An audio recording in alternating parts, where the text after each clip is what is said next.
Andro atsika tehaka mafy be ho an Jesosy androany. Nareo ve tsy mahita hoe tsy tokony hisy motomototra zany rehefa miona ny zanak'Andriamanitra? Any vao mifankahita lavitra tonga dia kopakopaka tahiny Jesosy ianao, tsy tadidiko ny anaranao fa efa hitako ianao fa tahiny Jesosy manokana ianao. Tonoa ny fiadanany Jesosy ho an'ilay olona eo akaikinao androany. Tonoany tena mihitsy hoe tahiny Jesosy ianao ary tsy tahiny Jesosy fotsiny ianao fa zao tena tiany Jesosy be mihitsy ianao. Teneny mihitsy hoe love be aminao ny Jesosy. Tsy mba hadiny Jesosy zany ianao isan'andro. Matombo tempo ny fonao dia satria Andriamanitra mipermettre an'izany fitepony fo zany. Atao tsika tehaka ho an'ilay mpanjaka. Dia avo masina mandrakizay. Mety hoe tsy fiteny matetika intsony ity amin'izao.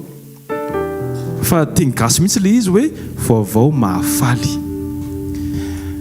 Dia dikan'izany dia zao isaky ny hamaky tenin'Andriamanitra tsika dia mila mahafantatra fa mamaky vaovao mahafaly azy zany dia tsy tokony hiteraka atezerana eo amin'ny fiainanao fa makinao tenin'Andriamanitra fa tokony vao mahay hampahery isan'andro. Zany no antony. Zany no antony hoe tokony mamaky baibolitsika isan'andro. Satria ny tena marina ny tokony ho antom-pifaliantsika dia Jesosy irery ihany. Tsika tsy ampifaliany ny zavatra ny tany. Reny manaraka fotsiny ihany. Izy afaka mitranga, afaka tsy mitranga. Fa zao ny toetry ny fotsika efa faly foana satria maninona feno fany masintsika tsiraray avy. Tao tsangatsika ny tanantsika ty vavakantsika raha sitraka ao amin'izao fotoana izao. Jesosy misaotra anao zany amin'ny fotoana voatendrinao ndray androany. Alleluia. Misaotra fa feno fitiavana be Andriamanitra ny fiainanay. Misaotra Jesosy fa tsapanay rehefa tena nandinika ny teninao izahay sy ny lalanao rehetra sy ny nataonao anay rehetra Andriamanitra. Dia zao tsy misy antony tokony hankahalanay ianao fa mifanohatra amin'izany arany vao may tokony ho tianao be mihitsy izay tsiraray avy. Satria na dia tsy mety arany fitondrantenanay Andriamanitra dia mbola vaovao mahafaly no menao anay Andriamanitra. Na dia tsy mety arany fomba fijerinay dia mbola vaovao mahafaly no atolotrao ho anay tsiraray avy ahafahanay mahay mitondra tena tsara araka ny sitraponao mandritra ny journée anay Jesosy. Misaotra Jesosy ny amin'ity fotoana izay tendrenao ho anay tsiraray avy ty Andriamanitra. Tena mientanentana be ny fonay Jesosy satria ianao no fantatray. Dia fantatray fa rehefa miaraka aminao zahay dia maneho anao ny andronay miray manontolo. Tsy voatery fantatray ny zavatra hitranga afaka 10 minitra fa ny zavatra fantatray dia zao tsy avelanay hiala aminao ny fiainanay Andriamanitra. Hiazona anao mandrakarivo zahay Jesosy Kristy. Hoeo aminao ny fotoana rehetra. Aoko voatahiry ny fiainam-panahinay rehetra Andriamanitra. Eny mialohany hamakianay ny tenin'Andriamanitra dia aoka ho faly sy efa voahomana sady ny fonay hoe andray teny indray hampahery ana androany, hanangana androany, hampianatra androany, hitarika androany, hananatra androany, hampatsiaro androany. Jesosy io ny fotoana rehetra zay ahafahanay miaraka aminao tahaka an'izao Andriamanitra dia aoka tena ho feno fientanentanana ny fonay, feno fifaliana tsy ho andrinay mihitsiny fa tena hoe iona aminao zay Jesosy. Ankehitriny Jesosy fantatray fa tsy mijery ny lasanay ianao Andriamanitra fa ny zavatra andrasanao aminay dia ny fahasahianay tsy mitodika ny amin'ny lasa intsony fa mitodika makany aminao Jesosy. Dia androany Jesosy tsy tonga eto zahay hijery olona, tsy hifampijery, tsy hifampiaino fa kosa Andriamanitra handray ny teninao, handray ny sitraponao Andriamanitra. Vavaka izay Jesosy amin'izao fotoana izao ho an'ny rehetrarehetra Jesosy izay afaka mandresy mandray izao teny izao Andriamanitra. Aoka ny fonay tena handray an'izany Jesosy. Aoka tena hiara-dalana amin'ny teninao izay isan'andro ka ho tanteraka aminay mihitsy ilay teny hoe fanilo ny tongotrainy ny teninao Jesosy. Maizina ny lalanay raha vao tsisy ny teninao Andriamanitra. Dia mitenena indray androany Jesosy. Ary aoka ny fanainao masina no ameno anay rehetra Andriamanitra. Aoka ny fanainao masina no hitondra anay, ampiasa anay, hitarika anay mandrakariva satria ny tena zanaka ankasitrahana, ny tena zanaka marina dia ny zanaka manaiky tarehinao Andriamanitra. Asaiko ianao raha sitraka ao amin'izao fotoana izao hivavaka hisaotra an'Andriamanitra ny amin'ny fitondrany, ny amin'ny fitiavany, ny amin'ny famondrampony, ny amin'ny fahatsarany, ny amin'ny fananganany, ny amin'ny famondrampony. Aleluia, misaotra anao zahay Jesosy.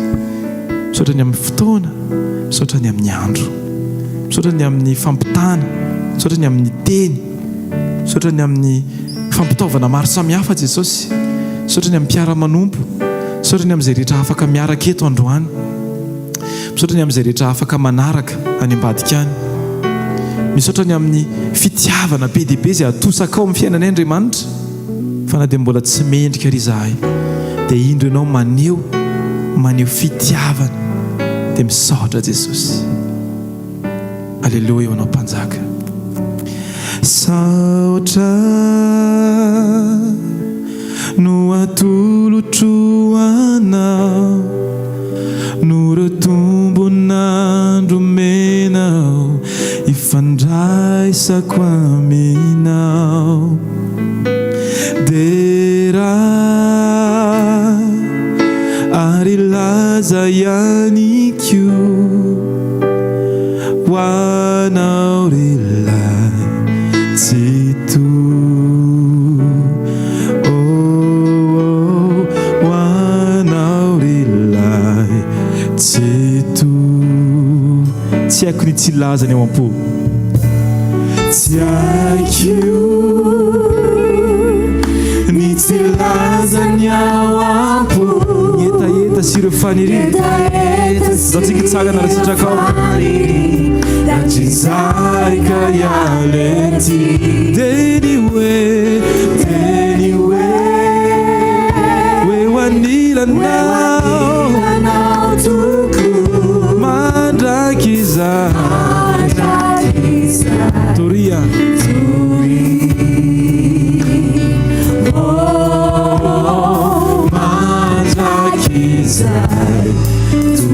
ianao ilay izay tsy mba mandao, ianao ilay tsy mba mandao, sanatro avonaranao, nyamiko rehetra anjakao, voky omenanao, nyandro sisy ianao ka ny mombamomba rehetra manao tsy misy saotra matolotro anao. Aleluia. Saotra no atolotro anao, no retombon'andro ifandraisako aminao.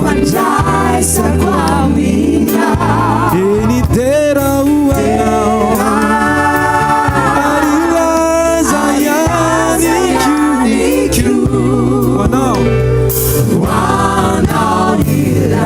tsy toa. Eno anao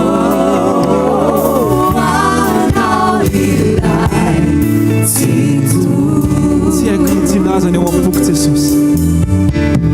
Tsy haiko ny tsy lazany ao am-poko, ny etaeta sy ireo faniriana natrizaika ialety teny hoe ho anilanao mandraky izahay.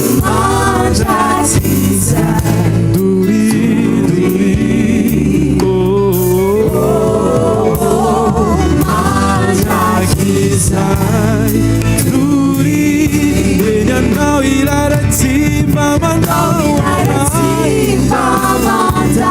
sanatro avonaranao, nyamiko rehetra anjakao, omenanao,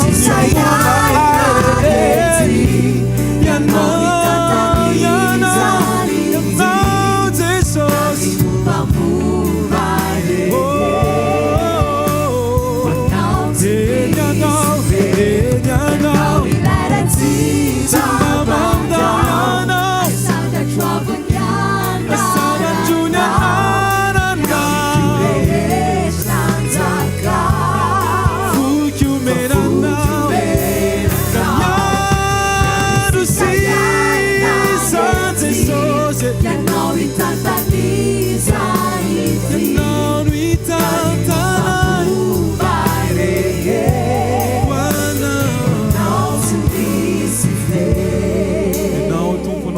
tanàny tsirairay avy.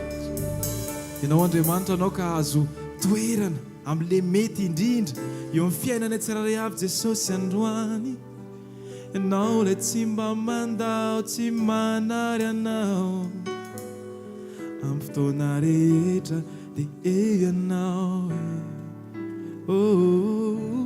Fianao ilairay tsy mba mandao, asandratro avy anaranao, ny amiko rehetra kao, vofoky omenanao, ny andro sisa iainanay ety, ka ny mombamomba ho anao tsy misy fetre. Toizatsika ho vavaka izany androany, tenena tompo atolotra anao amin'ny fiainako androany sy ny momba rehetra Andriamanitra. Ninona zavatra misy Jesosy dia izaho mbola hitohy hideranao foana. Ny fiainako Andriamanitra ataoko fiainam-piderana ny anaranao Jesosy Kristy, satria ianao no antom-pisiko Jesosy, mahery satria noho ianao Jesosy, ianao no fifaliako Jesosy, tsy zavatra hafa ankoatran'izany Andriamanitra, tsy maninona ny misy, tsy maninona ny tsisy, tsy maninona ny zavatra rehetra izay mitranga Andriamanitra, fa ny ao amiko mihitsy Andriamanitra, momba mihitsy Jesosy dia efa mitodika makany aminao Andriamanitra. Alleluia. Salamo faraka amin'ny fitopolo. Salamo faraka amin'ny fitopolo andiny fa 4:40 ka hatramin'ny fa 9:40. Salamo faraka amin'ny fitopolo andiny fa 4:40 ka hatramin'ny fa 9:40. Manasanao manokana androany hoe asaiko ianao hanapa-kevitra ny amin'ny zavatra rehetra izay avelan'Andriamanitra mitranga fiainantsika, dia andao ty tenin'Andriamanitra ty no raisintsika isan'andro isan'andro hoe zaho mihitsy manapa-kevitra, fa zaho kosa aza mijery manodidina ianao hoe ahoana ny hevitry ny hafa, fa mila manontany tentsika hoe ary raha ianao ahoana ny hevitrao, mbola hitohy amin'ny fideranan'i Jesosy ve ianao eo anatrehan'ny zavatra izay mitranga, sa rehefa misy zavatra manaitra dia anisany mety mioraka, anisany mety kivy, anisany mety mitehaka. Tsika ve mitehaka satria mety amintsika nataon'Andriamanitra, sa mitehaka tsika satria izay mihitsy ny tokony ataontsika ao an Jesosy. Amen. Tsy miandry ny zavatra mitranga tsika vao afaka mameo voninahitra an'Andriamanitra, satria maizy azy an'Andriamanitra dia efa izy hatr'izay. Vakintsika ten'Andriamanitra izay mivaky toy izao amin'ny anaran'i Jesosy manao hoe fa zaho kosa dia hanantena mandrakariva ary hitombo lalandava ny fiderako anao, ny vavako hitory ny fahamarinanao sy ny famonjenao mandrakariva, fa tsy fantatro ny isany, hoentiko ny asa lehibe nataon'i Jehovah Tompo, ampatsiaro ny fahamarinanao aho dia anao ihany. Amen. Taontsika hitehaka mafy ho an'i Jesosy androany. Alleluia. Hoy ten'Andriamanitra hoe ny vavako hitory ny fahamarinanao sy ny famonjenao mandrakariva, fa tsy fantatro ny isany.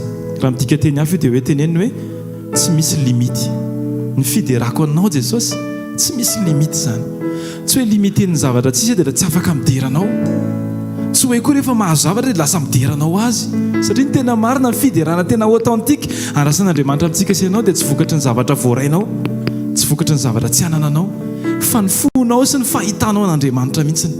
Dia androany izay mahatonga ny hoe taty amin'ny testamenta vaovao dia tonga mihitsy zanak'Andriamanitra mba hampitodika antsika tsiraray avy any amin'Andriamanitra, satria ny fahitanao an'Andriamanitra tsy maintsy hiteraka ny antom-pideranao an'Andriamanitra.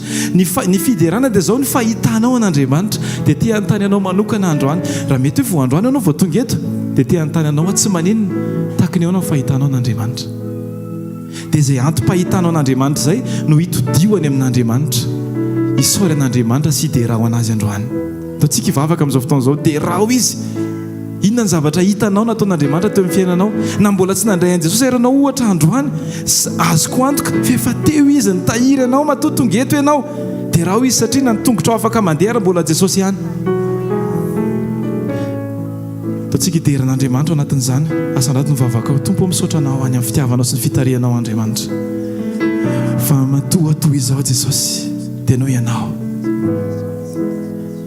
noho ny fitiavanao sy ny famondram-ponao, satria ianao ilay raiza tsy mba mandao, isan'andro dia manandratra ny anaranao.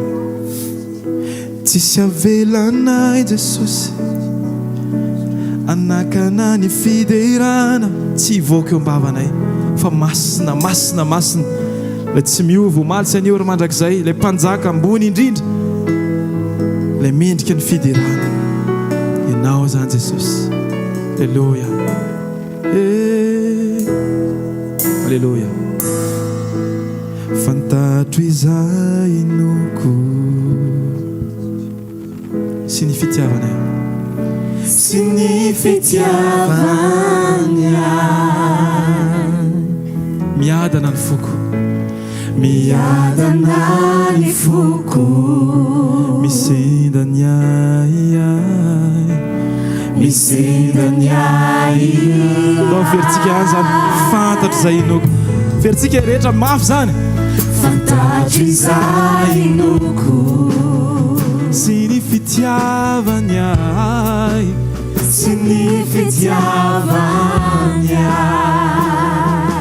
miadana ny foko miadana ny foko misendany ayay misendany ayay teneno mihitsy hoe mety iovy zao rehetra zao mety iovy zao rehetra zao tombo afatsy anao tombo afatsy asana tomtanao tsikira mafay ianao tiay tsy miova fa mandraky zay tiay ianao tiay ianao tiay kanao fona zafona zao rehetra izao izao rehetra izao tompo mbola tiay ianao fantatro izay inoko fantatro izay inoko fantatro izay inoko sy ny fitiavany sy ny fitiavany teneno mihitsy miadana ny foko alleluia miadana ny foko misindany ayay misindany ayay mety iovy zao rehetra zao mety iovy zao rehetra zao tompo afatsy anao tompo afatsy anao ianao tiay sy miova fa mandraky zay tiay ianao ianao tiay ianao fona zao rehetra zao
zavatra tsy maintsy atrehana Jesosy dia indraindray Jesosy adinonay fa tsy miova ny fitiavanao.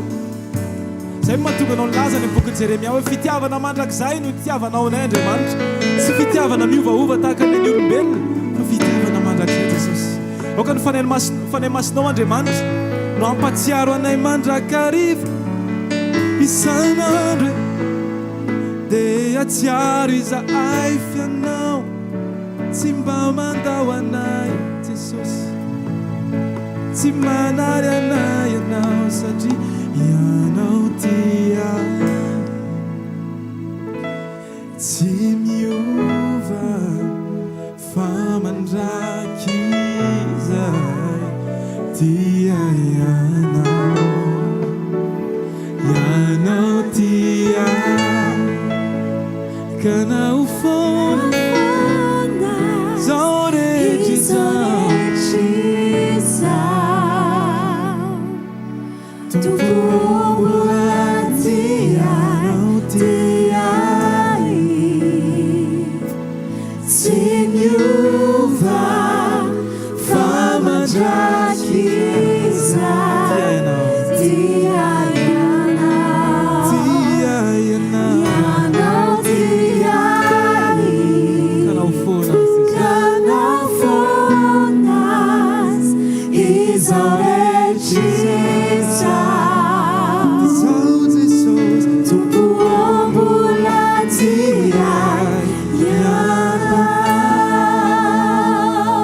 Ten'Andriamanitra ao bokin'ny Joba toko voalohany fantatritsika rehetra mihitsy ny tantaran'ny Joba. Ten'Andriamanitra anankiray izay tiako zarena amintsika Joba toko voalohany 1:20 mitoetra ny fon'ny Joba teo anatrehany zavatra izay tsy maintsy natrehany. Hoy ten'Andriamanitra hoe nitanjaka ozy izy nivoakako teo akibon'ny neny ary mitanjaka no iverenako hoany. Jehovah nanome, Jehovah nanaisotra, isaorana ny anaran'i Jehovah. Amen. Taontsika hianatra izany toe-po izany hoe ninona miala, ninona miditra, ninona ampy, ninona tsy ampy, ninona mety nantenaina nefa tsy tanteraka dia andao tsy ataontsika mampiova ny antom-piderahantsika n'Andriamanitra izany. Andaontsika tena hoe hitodika any amin'Andriamanitra marina satria tsy misy zavatry ny tany rehefa tena mifantoka amin'Andriamanitra tsika, tsy misy zavatry ny tany afaka ny sintona ny masontsika ho any amin'ny zavatry ny tany rehefa tena mifantoka amin'ny Jesosy tsika, satria tena hoe feno be ny ao amin'ny fahitanao n'Andriamanitra, fahatsarana no hitanao amin'Andriamanitra, voninahitr'Andriamanitra dia mahatonga fifaliana ao anatintsika tsiraray avy. Izy ny be voninahitra fa ianao mahazo fifaliana. Mahagaga izany zavatra izany. Aleloia.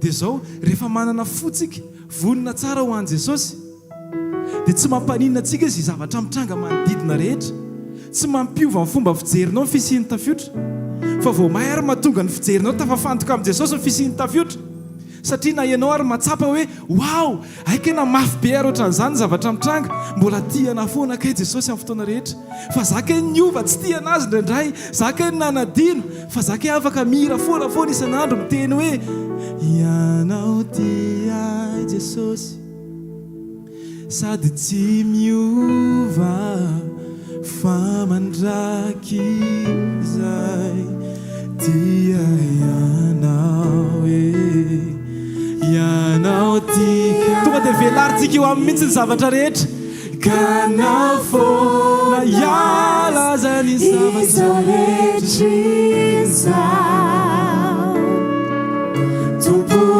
mbola tia iala. Tao vaintsika izany tongiry izany androany andao tenintsika hoe tompo ombolo tia nao awe. Aleluia. Tompo ombolo tia nao awe. Tompo ombolo tia ataontsika mafy zany.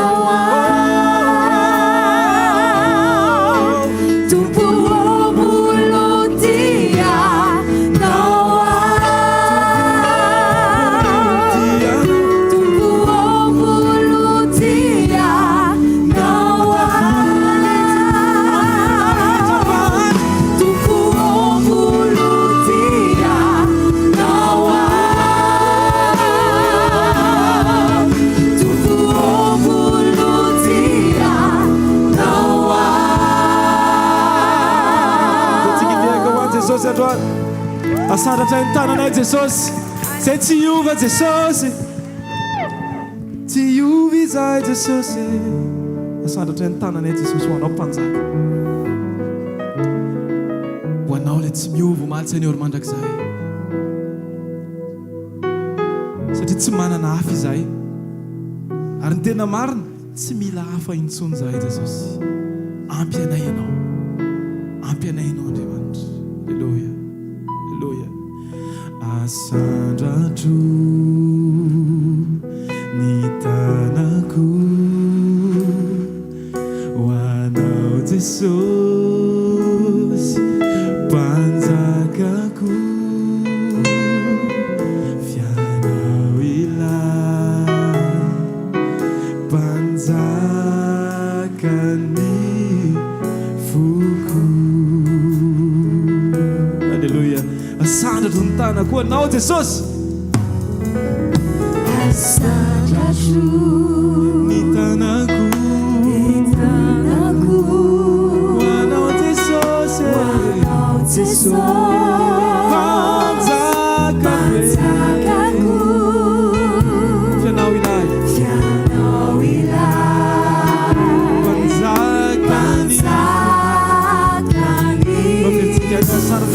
Anao Jesosy tanantsika anankiroa mihitsy asandratsika ho any Jesosy androany Alleluia asandratro ny tanako ny tanako ho anao Jesosy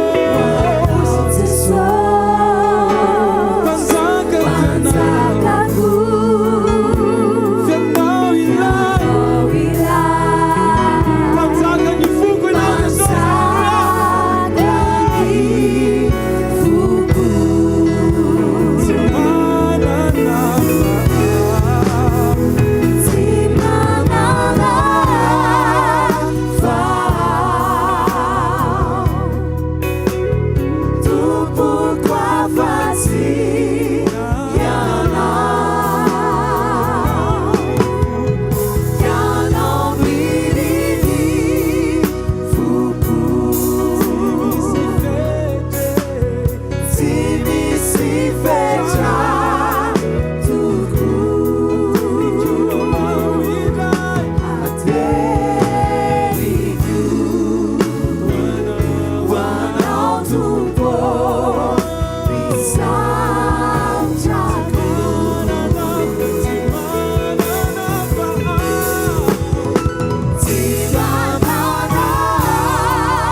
momba anay Jesosy. Atolotrainao Andriamanitra. Ho anao Jesosy. Atolorina ny tenanao androany ho fanatitra velona, izany hoe antsafidy. Ataovy safidin'ny fonao mihitsy ny manolotra ny tenanao androany. Azo atao vokatry ny zavatra teneniko ety aloha, fa ao koa safidinao manokana. Manasanao androany. Teneny indray hoe Jesosy mbola anao ny izahay, ary mandrakizay dia ho anao foana. Misaotra Jesosy, indro tompon'ny fiainanay, ny momba anay, bakeo anao ny mpanapa-kevitra eo aminay Andriamanitra. Alleluia. Satria anao Andriamanitra andriamanitray atramizay ny fiandriananao, andriamanitra anao, ary anio nino nahitanay ny fiandriananao, andriamanitra anao. Zany mihitsy Jesosy amin'ny zavatra rehetra Andriamanitra foana ianao. Natahaka ny ahoana zavatra tely, Andriamanitra foana ianao. Raha Andriamanitra foana ianao, dia raha zanak'Andriamanitra foana izahay, dia ny toetry ny fonao Andriamanitra anao, ko toetry ny fonao isanandro eo ampiatrihana ny zavatra rehetra. Tsy miova Jesosy, tsy miova ianao. Ianao le mitoetra mandrakizay. Alleluia, alleluia, alleluia. Doi rahantsika manao zany hatrany voalohany amin'ny anarana Jesosy. Alleluia. Andriamanitra tsy natao tanany ianao, Andriamanitra tsy mianky amin'ny olonanao, Andriamanitra tsy mila izay omen'olonao, fikasанao ihany tena iny. Etsika, alleluia, Andriamanitra.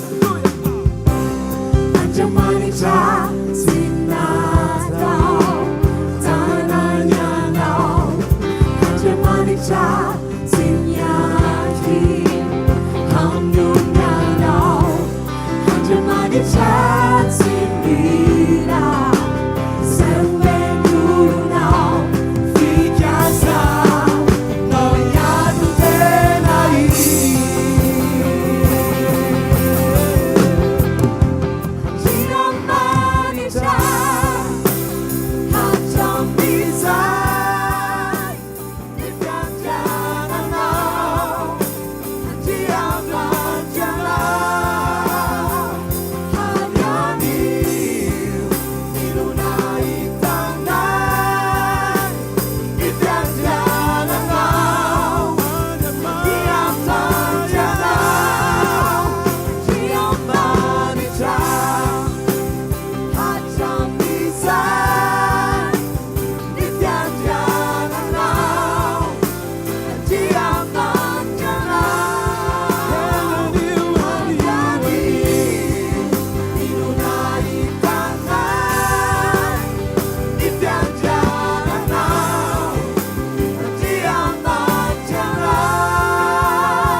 Tsy miovy ianao.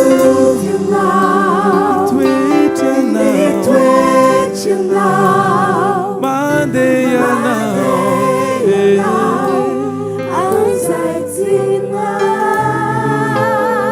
andriamanitray atramizay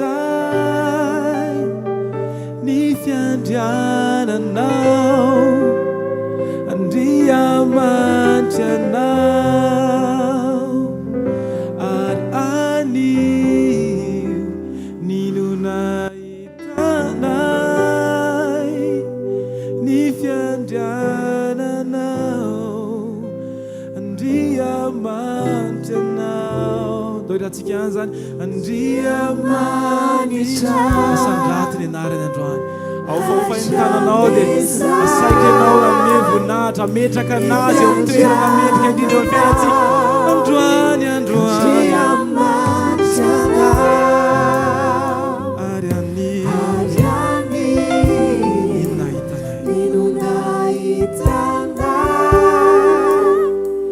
ny fiandriananao andriamanitra anao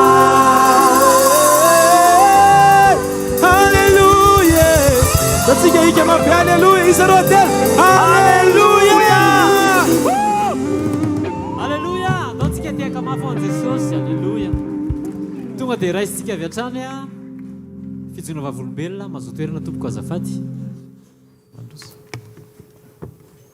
ia izahantsika arak'izay azo atao a voninahitra ho an jesosy iray ihany a nisy roko eto nanao examen ipasiana L2 zany za tamin'ny ray volana teo dia nandeha ny session normal dia natoko tena be hoe nahay sintsisa dia nivaly ny examen dia tsy valide le izy fa mamerina dia rehefa namerina dia rehefa tao aorianan'izay dia ohatrany hoe kivy be zany dia nitady asa dia rehefa niasa nefa dia lasa tsisy fotoana ntsony ny vavahana dia rehefa taty aoriana dia niala tamin'ilay asa dia rehefa very nanao examen rattrapage dia nanao an'l'examen dia rehefa vita ilay izy dia tonga tao an-trano dia nanontany zokiny hoe nanahoana izy ny examen dia za rehefa vita ilay izy dia nijery kahie zany hoe rehefa vita hoe marina ve ny zavatra nataoko tao sa diso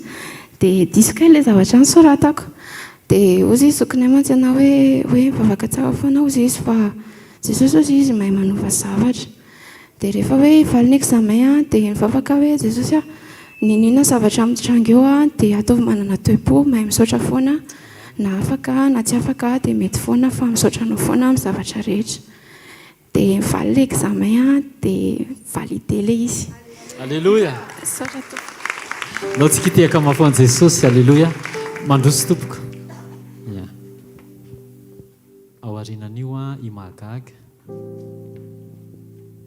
ho an jesosy nijoroanay telo mianaka vavolombelona etony amin'ny zavatra nataony taminay efa nijoroko vavolombelona teto ihany le izy fa mahasoa antsika ny vavolombelona verina raha ny zavatra nytenen'ny dokotera dia tsy mahita an'ireto zazakely etoreto tsika tamin'ny 2015 satria tamin'izay fotoan'izay narary ny vadiko dia nivalin'ny analyse izay natao hoe raha tsy miteraka izy tamin'ny 2015 dia tsy possible hiteraka ntsony raha tsy mitady solution hafa resaka insémination artificielle tamin'ny 2017 nefa ny vao nahazo confirmation tamin'i jesosy hoe izy ny vadiko dia zay vao natao mariage dia somary nanidikitika ny saina ihany hoe dia ahoana amin'izay le tsy miteraka dia tamin'izay fotoan'izay dia rehefa vita amin'ny mariagenay dia nandeha tany amin'ny pasteur zay dia présentena taminazy le problème hoe nisy analyse natao dia tsy possible mihitsy izay hiteraka raha tsy insémination artificielle satria efa dila le tamin'ny 2015 dia tenen'ny dokotera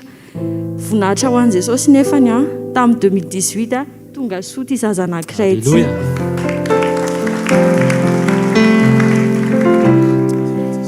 dia rehefa nandeha ny fotoana nandeha teny dia asese ozy ny olona dia tena tsy nety rehefa mandeha fanatriana ohatr' zao dia ozy le taty sasany aiza le zandriny amin'izay dia tena maratra be any anatin'ny fonao hoe raha ny sitrapo dia tena zay tokoa fa nefa tena tsy nety.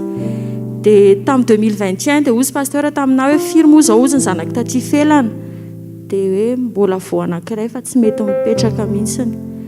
Dia ozy izy hoe tadidiny CV le tenen'i Jesosy hoe rehefa namialy anankiray izy dia afaka mamialy anankiroa, dia na telo na efatra ny ilaina dia afaka omeny foana.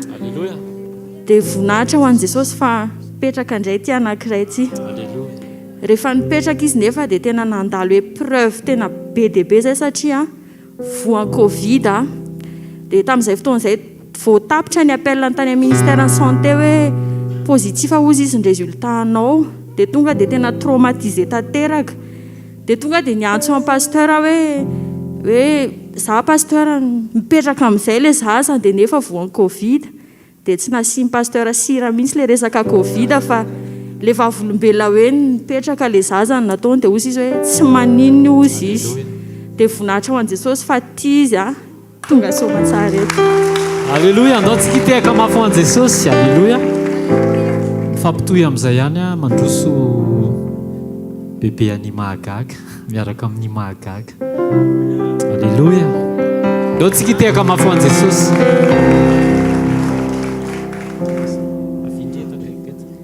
Izy ny mahagaga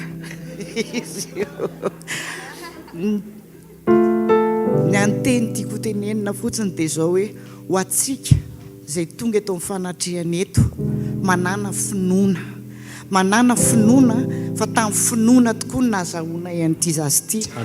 Satria raha ohatra ka amin'ny maha-olombelona amin'ny resaka medikaly dia tsy izy io zazy io, satria nandritry ny enim-bolana tsy nihetsika io zazy io tao Akibo fa zavatra boribory ovale ny tao.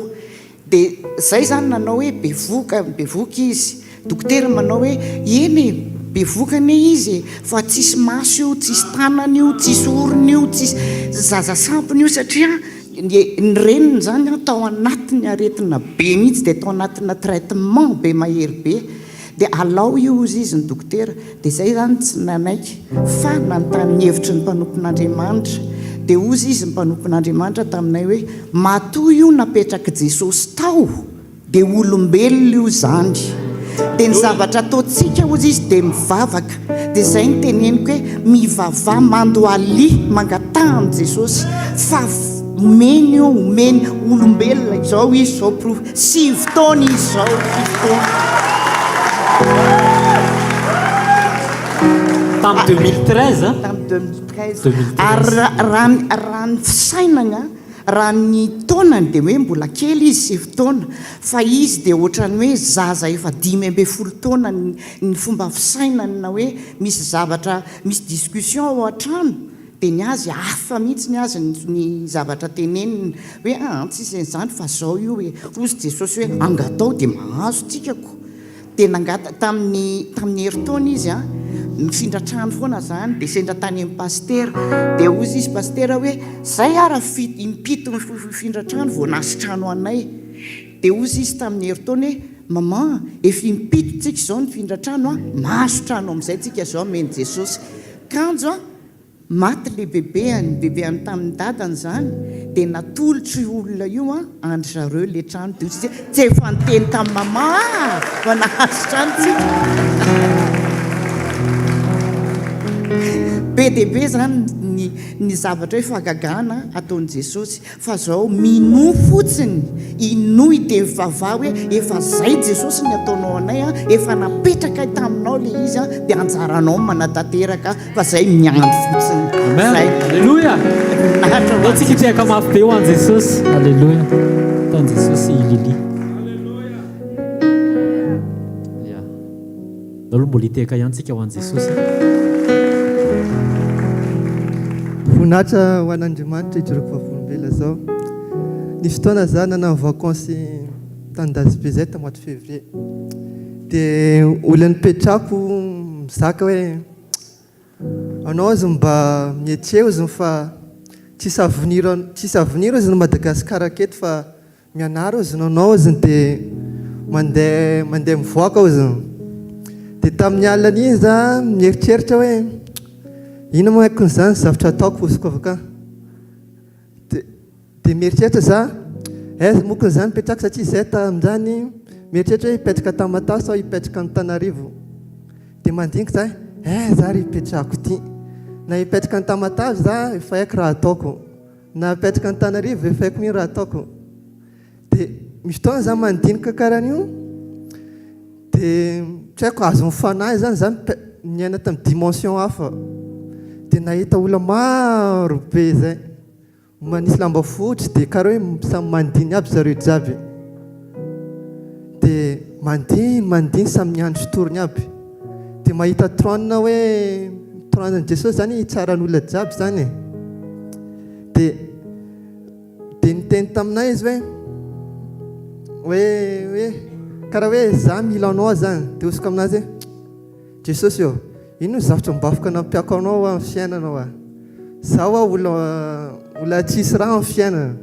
olona tsy mahay raha tsy haiko ino zavatra afaka nampiako anao dia namaly izy avakany hoe za natoy zao anao izany fa tsisy avy aminao mihitsy no zany za natoy zao succès anao sy raha jiabynao ataonao zany dia nangenako za nalemina aloha dia avy eo nisy olona zay miteny tany Jesosy hoe Jesosy eo za maro zavatra nataoko tamin'ny fiainako noho ny aminao zany tsy zavatra tsy vitako ny asa zany nandroaka devoly nana délivrance sy raha reny fa hoy Jesosy taminy hoe tsy fantako ianao zany Jesosy tamin'ilay olona nalahelo mafy ilay olona dia Jesosy namaly anao hoe kewell o zany fantanao izy mahatonga olona io zany tsy haiko aho osiko aminazy olona io zany marina o zany fa tena navita o zany tamin'ny fiainana fa nefa izy tsy mba nakafy amiko za mihitsy o zany tamin'ny fiainana mifono o zany lavitra tamiko o zany sady relation tsy mba tsy nakafy relation be tamiko mihitsy zany izy dia za moko nahita an'iny zany natahotra za sa ho tratra ohatran'ny olona iny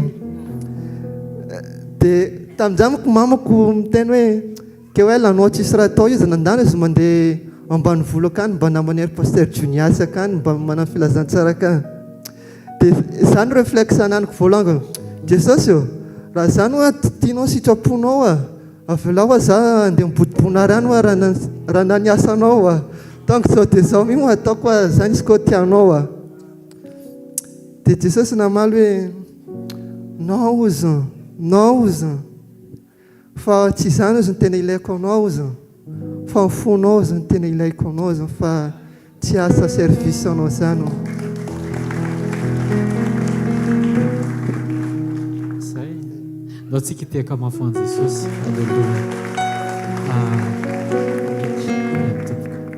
vadikatondray Alleluia.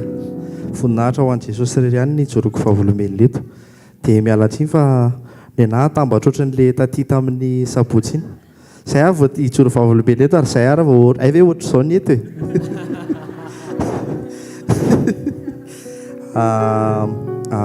zavatra vitsivitsy tena nakasika ny fiainako sady nanamarika ny fiainako ny joroko fahavolomely tamin'ny momba ny fianarako tamin'izany ny tanjona tiako atongavana amin'ilay izy dia ilay toritenin'ny pasteur Jao tamin'ny Zomà sabotsy izy zay hoe ary rehefa an Jesosy aloha dia an Jesosy aloha ny voalohany momba ny fianarako nisy taontsika nanao croisade tsy teto Antananarivo dia nandeha zany tsika dia vitsivitsy mba tsy teneko hoe tsisy nalala hoe zay ke examen aty dia zay examen dia zéro daholo zany otiko tena fianarana azahoana diplôma sy ny tary diplôme de licence ako tamin'izany dia za nefany ny akabetsahany notiko tena zéro zany satria tsy nanao examen dia tonga taty dia nanenjika examen dia examen anaky enina angamba sisany no vitako matièranay eo amin'ny 2 eo fotsiny dia zéro zany ny ambiny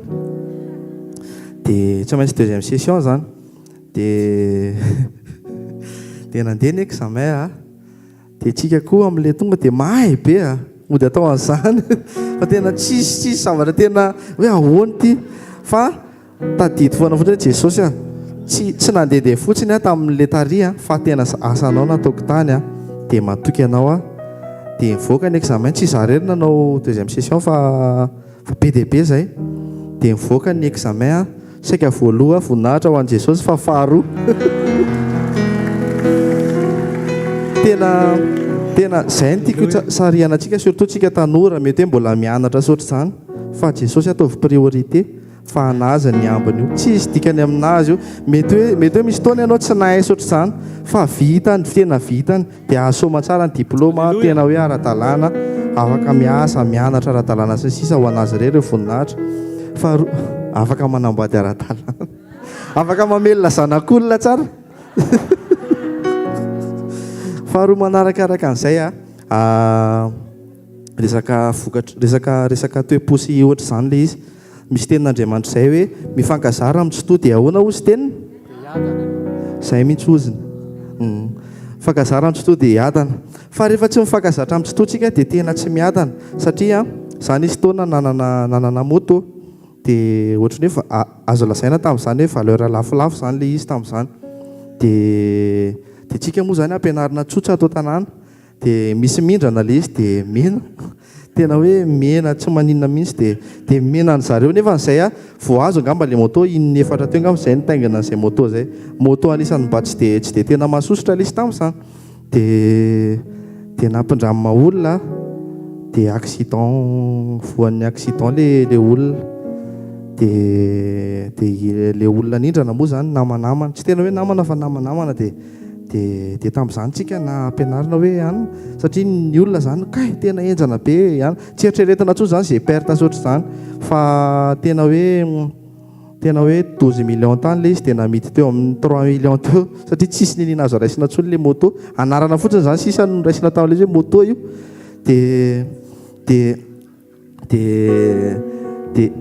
dia avy eo tena tsy naninona mihitsy satria izay raha mbola sady nandovolana akana an'le moto tany amin'ny polisy mbola bediny ray aman-dreny neninay zany nanao ohatrany hoe maman'le namako nanany satria izy ka mboty sotra izany dia nefa ny kay rehefa tena nydiniana izy kay mamo izy tany ampitondrana an'le moto ako nefa moto ako mety tsy mazaka an'izany dia simba le moto dia avy eo tsy nanina zany dia namela ny elony tsy nanina dia lamina tsara tamin'izany koa le mifadiana dia mbola mety ny zavatra rehetra avy eo nisy taona simba ny tôbila anay zany hoe simba ny tôbila sady tsisy tôbila zany ny tsisy moto tsy maintsy mandeha bus nefany rehefa le mba misy moto tokony hoe atsasakadiny eo miala ny trano sotrany lasa aloha be miala ny trano ohatroatra zany dia sady tsy mety tsony koa tsy mety tsony fotoana rehetrarehetra dia nisy taona amin'izay hitanareo le anaty bus dia le eo amin'ny varavarankely dia le sady malahelo kely ohatr'izao iny dia sendra nanao ohatr'izao nahazo moto le namako le nanimba moto akio dia tena enjana be satria tanatin'izay ohatra hoe misy problème sotra izany dia tsy niambina tsara dia tena nialina anazy tena izay no tiako atongavana hoe tena mila mitandrina tsika fa mety hoe androany mety tsy maninona fa vao mibanabanaka kely zany ny fotsika sy noatra zany vao tsy miambina dia na zavatra mety efa navelantsika ary dia averiny dia voly dia lasa tsy niambina dia lasa nalahelo be hoe fa hoany za mandeha bus dia izy mandeha moto tena zany ny tao anatiko fa isaoran'i Jesosy fa naveriny le bus ianao efa namelana iny dia aloha izy hanana moto dia tsy maninona dia izay no tiako atongavana hoe tandremintsika tsirairay avy amin'ny tenin'Andriamanitra sy ny tara fa mety hoe mirehatra androany ka rehefa tsy miambina dia tena maty tonga dia maty io na zany toetra mialina zany tena tsy toetrako izany fa gagabe avy eo hoe ahoana zany za zany hoe satria izy nanana moto dia za anaty bus le mampalahelo kely reny dia izay ny fahatelo azafady atambatra ny anaty amin'ny herintaona indray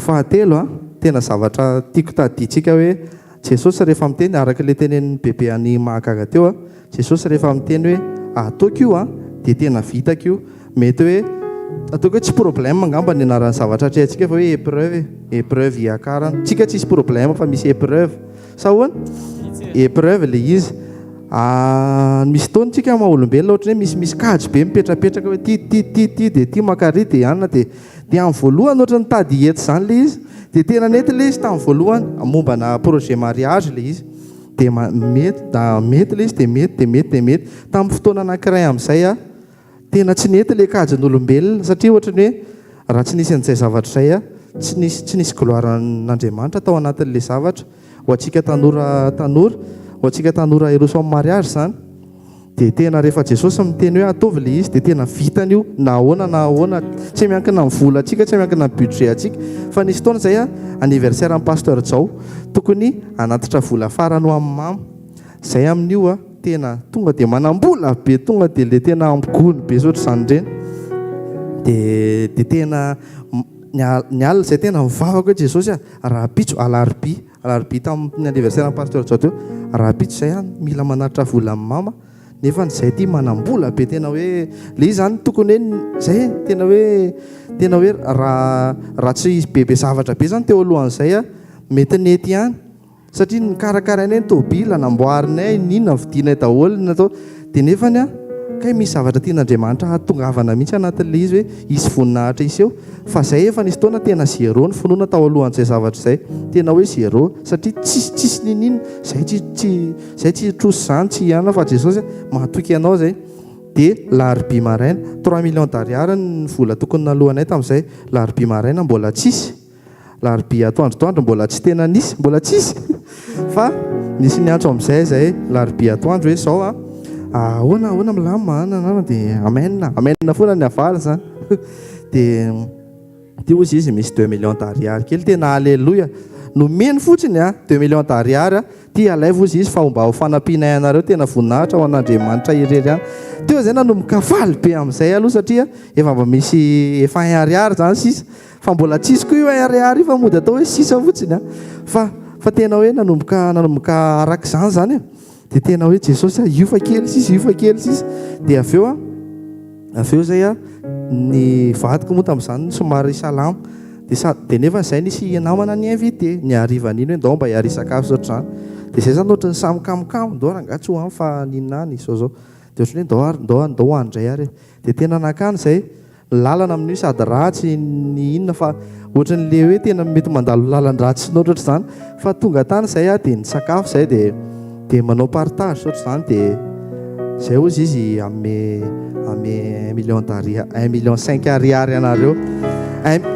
3 millions d'ariary ny tokony ilaina mbola nomeny mihoatra zay voninahitra ho an'i Jesosy ary ny tena enzana be zay mieritreritra hoe efa tara be satria efa tady ho efa larbi alina zany fa rehefa Andriamanitra miteny hoe larbi dia tena larbi miantso amin'ny mamy zay aika eo mbola balina be mbola fety be aingana fa mbola tsy tara nareo tena hoe fotoana an'Andriamanitra ianao mety mieritreritra hoe tara ny fotoana anankiray fa Andriamanitra rehefa miteny hoe tia tsy maintsy atoko ty dia tena vitany ty dia ho anazy rery ny voninahitra sorato dia farany tena amin'ny herintaona farany tena farany ny zavatra napetrak'Andriamanitra tato anatiko tamin'ny mbola kely dia zavatra tiako sotra zany le izy mombana asa sotra zany mihitsy le izy dia tena réalisé le izy amin'izao dia tsika tsirairay avy tena Jesosy reto Jesosy ihany fa misy zavatra mety hoe zavatra ohatrany hoe aty ariana be aty efa firitaona aty ariana le izy vo rappeleny hoe ty zavatra ty efa tao anatinao sy nangatahanao fa tao anatinao ohatrany hoe mba fanirianao amin'izao le izy tena mihoatra n'olona neritreretina raha ny zavatra mitranga dia izay ny tiako hitsariana antsika hoe Jesosy ihany alleloia ho anazy rery ny voninahitra ndao tsika hitehaka mafy be sady andray mpanompon'Andriamanitra manasanao hitsangana azafady indrindra tompo alleloia ndao tsika no fofantanantsika any amin'ny lanitra isotra ny mpanjaka sy tompony tompo manomeza voninahitra ny mpanao anao lay tokana mendrika ho amin'ny fiankofana sy fiterana mandrakizay Jesosy mpanjaka ny mpanjaka sy tompony tompo hoanao lay mitoetra amin'ny seza fiandrianana mandrakizay sady tompony voninahitra lay mpanjaka izay fantatra efa tompony fitsarana tompony fiainana tompony fahalavo rariana sy fahatanterahana ianao no notony nofo rehetra atonga na iankohaka sy aiky ny fiandriananao sy misy olombelona mahay na inona fa no nyheriny ny anaranao no nyheriny ny teninao ny finoana ny fahamarina ny fanambaranao dia miasa ianao ary matsiaro ny teny voalaza ny Isaia mpaminany zay hoe raha izaho ny miasa iza no asakana ary tsy misy maharombaka amin'ny tanako mandrakizay. Anao ny ariva tompo mametraka ny fiainanay eo ampelantananao zay, manaiky ny fiandriananao ary miankohaka manipy ny satroboninahitra eo atapon-dohanay ho eo atongotra ao mandrakizay. Fa zahay ny toy izao tompo dia noho ny fahasoavanao. Tsy misy avy aminay na kely azy, tsy fatakaranay, tsy fahendrenay, tsy mahay ninninina amin'izay asa mpanaovinao zay, ary tsy vitanay zany mahatonga anao nandefa amin'ny fanamasina, satria fantatrao fa tsy vitan'olombelona ny zavatra mpanaovinao, fenao ihany no anefa azy amin'ny alalan'ny fanahinao. Voninahitra ne ho anao rery mandrakizay zay atatrany rehetra resy lahatra, fa avy amin'ny Jesosy ny fahamarinana rehetra, ny vavolombelona rehetra, ny fahatsanany sy ny kasika rehetra. Manaova aleluia mafy feo azy. Haleluia, haleluia. Ho anao ny voninahitra mandrakizay. Fa raha izaho no totoy izao dia tsisy aviamiko fa avy aminao zao la tsinotsinona tao andavaky ny liona fanatsanganao uzanakao. Fara izao Jesosy, fara izao no toy izao dia tsisy aviamiko fa avy aminao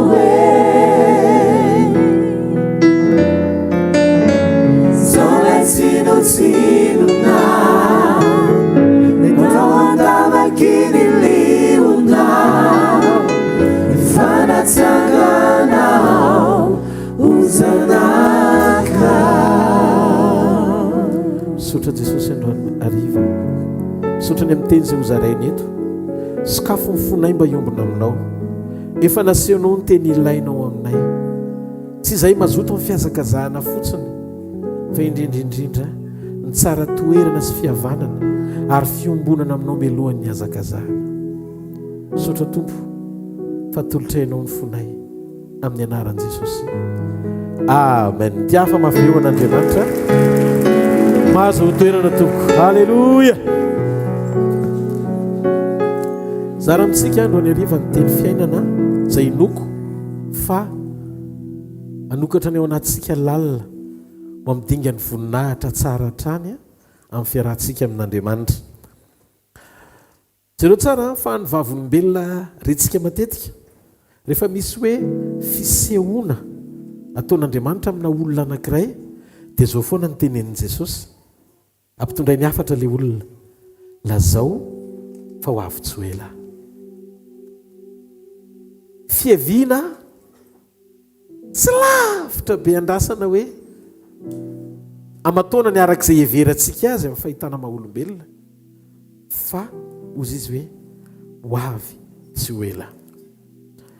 Rehefa dinina ny fahamarinan'ilay teny hoe ho avy tsy ho ela, ary mijery ntsika ireo karazam-pamantarana sy fanehoana omen'ny tenin'Andriamanitra antsika ny mahakasika izany fiverenan'i Jesosy zany, dia hitantsika moa titoko 4:20 ao fa efa manomboka mitranga sy metomboka eto ambonin'ny tany sady ny faneho-pamantarana ma ho avy tampoka an' Jesosy. Tena ho avy tampoka izy, tsy ho ela intsony fa ho avy tampoka izy. Manomboka mitranga daholo le tenin' Jesosy hoe izy olona ho avy amin'ny anarako. Izy milaza hoe atsy Kristy, efa mitranga zany amin'izao. Andready sy filazana ady ianareo, tsika tsy manonofo. Io zao Ukraine sy Russie, zay amin'ny androntsika androany hitantsika hoe mety misy fifanoherana eo anivon'ny firenena mikambana manoloana ny zavatra misy ny amin'ny firenena pro-Ukraine na Russianina. Dia hitantsika amin'izay manomboka misy fandripahalemana manomboka mitranga eto ambonin'ny tany, ary misy fiatraikany amin'ny toe-kareny iretsam-pirenena ny fisehoana zany. Ahoana ny zavatra mitranga tia ny tompo anairana antsika miresaka momba ny antikristy matitoko 4:20. resaka ihany koa sy manambara izy ro famantarana rehetra momba ny fahakekezana zany fotoana zany. Ao amin'ny Mateo 7:20 Baiboly dia manondro mikasika momba ny hoe fiaviany Jesosy amin'ny endriny anankiroa. Voalohany lay fanangonana ny fiangonana izay tena hoe mino an'i Kristy sy an'i Jesosy ho esoriny eto ambonin'ny tany tsy ho tratrany io fampahoriana io. Ary Andriamanitra fombany mihitsy ny manaisotra ny olony tsy ho tratrany fahampitena sy faharavana. Zany hoe raha dinitsika ny testamenta taloha dia hitantsika zany. Ohatra tamin'ny andron'ny Abrahama, nisy akonan'ny Abrahama tao Sodoma sy Gomora. Alohan'ny andravana Sodoma sy Gomora nesorina tao Lota avalo-mianaka. Hitantsika ihany koa tany Egypta ny zanak'Israely ny aloka tany. Ary tamin'ny fotoana ny alofan'ny zanak'Israely tany Egypta, rehefa nampahoriana nandritra ny 100 taona izy, dia natokan'Andriamanitra tao Gosena ny zanak'Andriamanitra. Zany hoe misy toerana voahomana foana tao hoe fialofana anesoran'Andriamanitra ny zanany tsy ho voageja ao anatin'ny fampahoriana. Andriamanitra zany dia Andriamanitra raha mbola eto ambonin'ny tany ianao ka zanany dia manaisotra anao foana izy tsy ho doba ao anatin'ny fampahoriana rehefa tena zanak'Andriamanitra zasy ianao. Ndaolotsika tia-tanana mafy eo any tompony amin'izany. Ary zay no mahatonga n'ilay fiverenan'i Jesosy amin'ny endriny anankiroa. Ny fiverenana voalohany tsy mipetany ny tongony fa fifanenana eny any abakabaky ny lanitra, eny amin'ny rivotra, eny amin'ny rahoan'ny lanitra. Eny Jesosy no miandry antsika sy apakatra antsika. Ny Tesaloniana voalohany 5:7 Baiboly dia milaza fa eto ambonin'ity tany ity dia isy le tao hoe fampahoriana mafy be afotoana ahoriany fiangonana sy fotoana anangonan'i Jesosy atsika eny amin'ny rahoan'ny lanitra. Ao amin'io bokyny Tesaloniana voalohany io Baiboly dia miteny mazava tsara ozy izy hoe isy karazana endrika anankiroa iseho anatin'io afotoana io na hoe fitotoana io. Le fitotoana voalohany, ny telo taona sy tapany voalohany dia telo taona sy tapany isehoana fiadanana fitaka.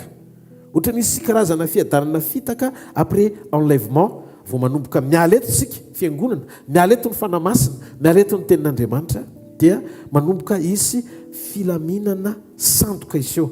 Ahoana io filaminana sandoka iseho io?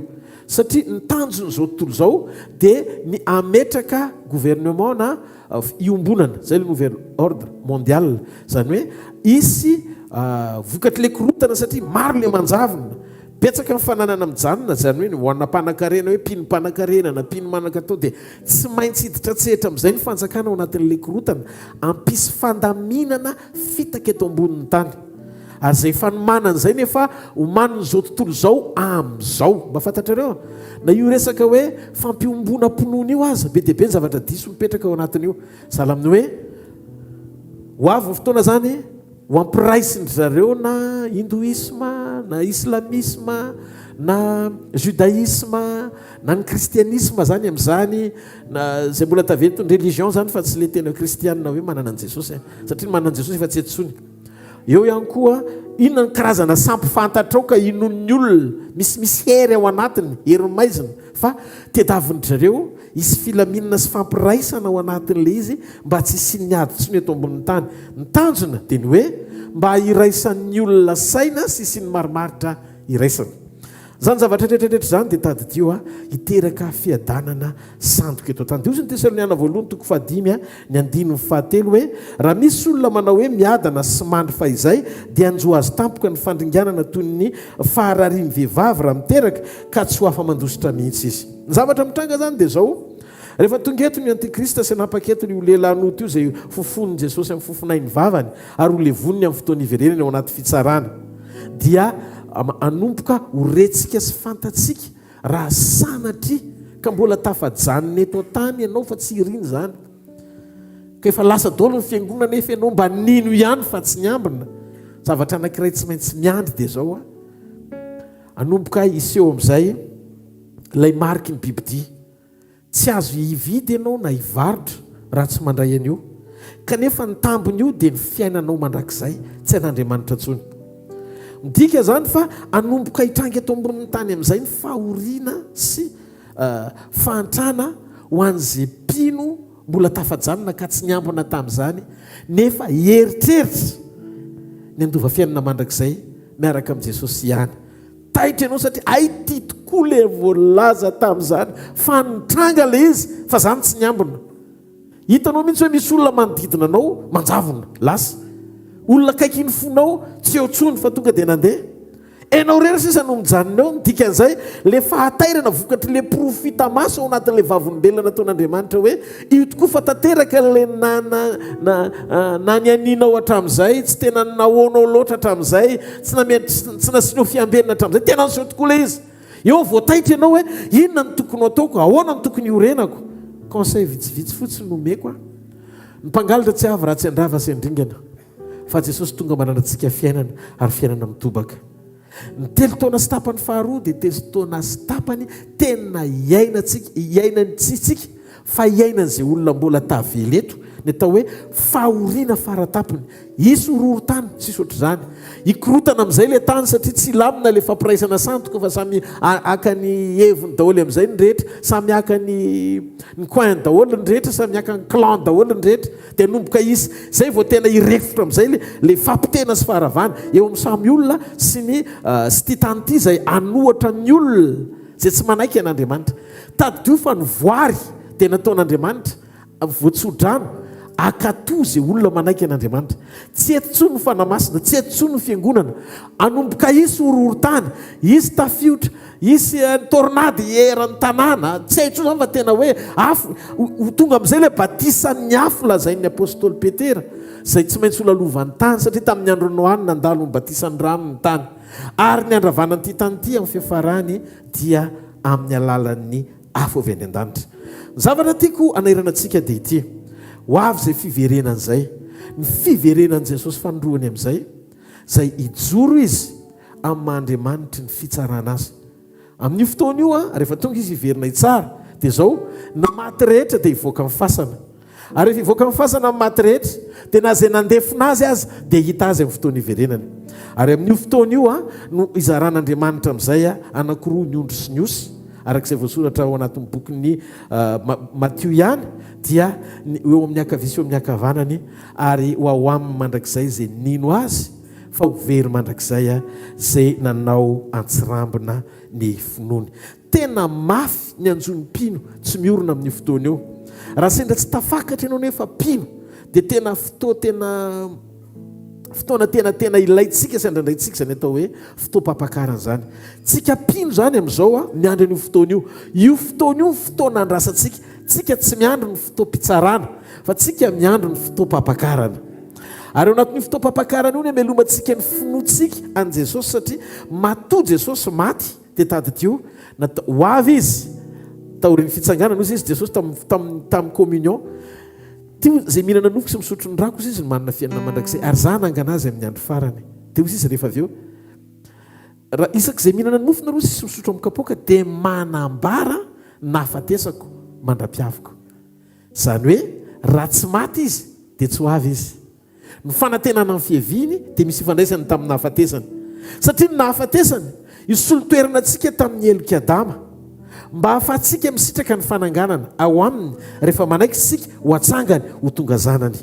Ianao tsy nataon'Andriamanitra aloha ho mpanompon'Andriamanitra, tsy maiky ny aniraka anao Andriamanitra fa nanangana anao ho ankonan'Andriamanitra. Fifandraisanam-po aloha vo fanirahana. Alleloia. Zay révélation zay hozaraiko lalindalina kokoa rapitso. Hosafoko fotsiny zay androany arivo fa hiditra lalindalina kokoa ny amin'ny asarbidiny fiverenany. Ny zavatra mitranga androany dia tadidio nanaitra ny tompo satria efa 5 taona lasa tamin'ny fotoana nanomboako nanolo tena ho an'i Jesosy nefa namen'Andriamanitra zany vision zany. Intelo Jesosy ny namanga manokana dia niteny hoe lazao amin'ny oloko fa teny efa akaiky ny fiverenako. Jesosy tsy mahafantatra ny topo le fotoana hoe tena hoe tia ny hiverenana satria ny ray ihany. Fa ny famantarana sy ny zavatra mitranga kosa dia maneho amintsika ny fotoam-piomanana tokony hijoroantsika hifanaraka amin'izay zavatra andrasan'Andriamanitra amintsika. Hitanareo tamin'ny andron'ny Abrahama dia tadidio tsara niteny Andriamanitra hoe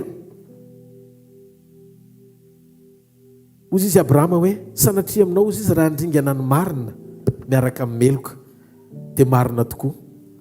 Lasa Andriamanitra nanaisotra ny Lota talohany nandringanina ny Sodoma sy Gomora. Dia ohatr'izay koa ilay fiverenan'i Jesosy.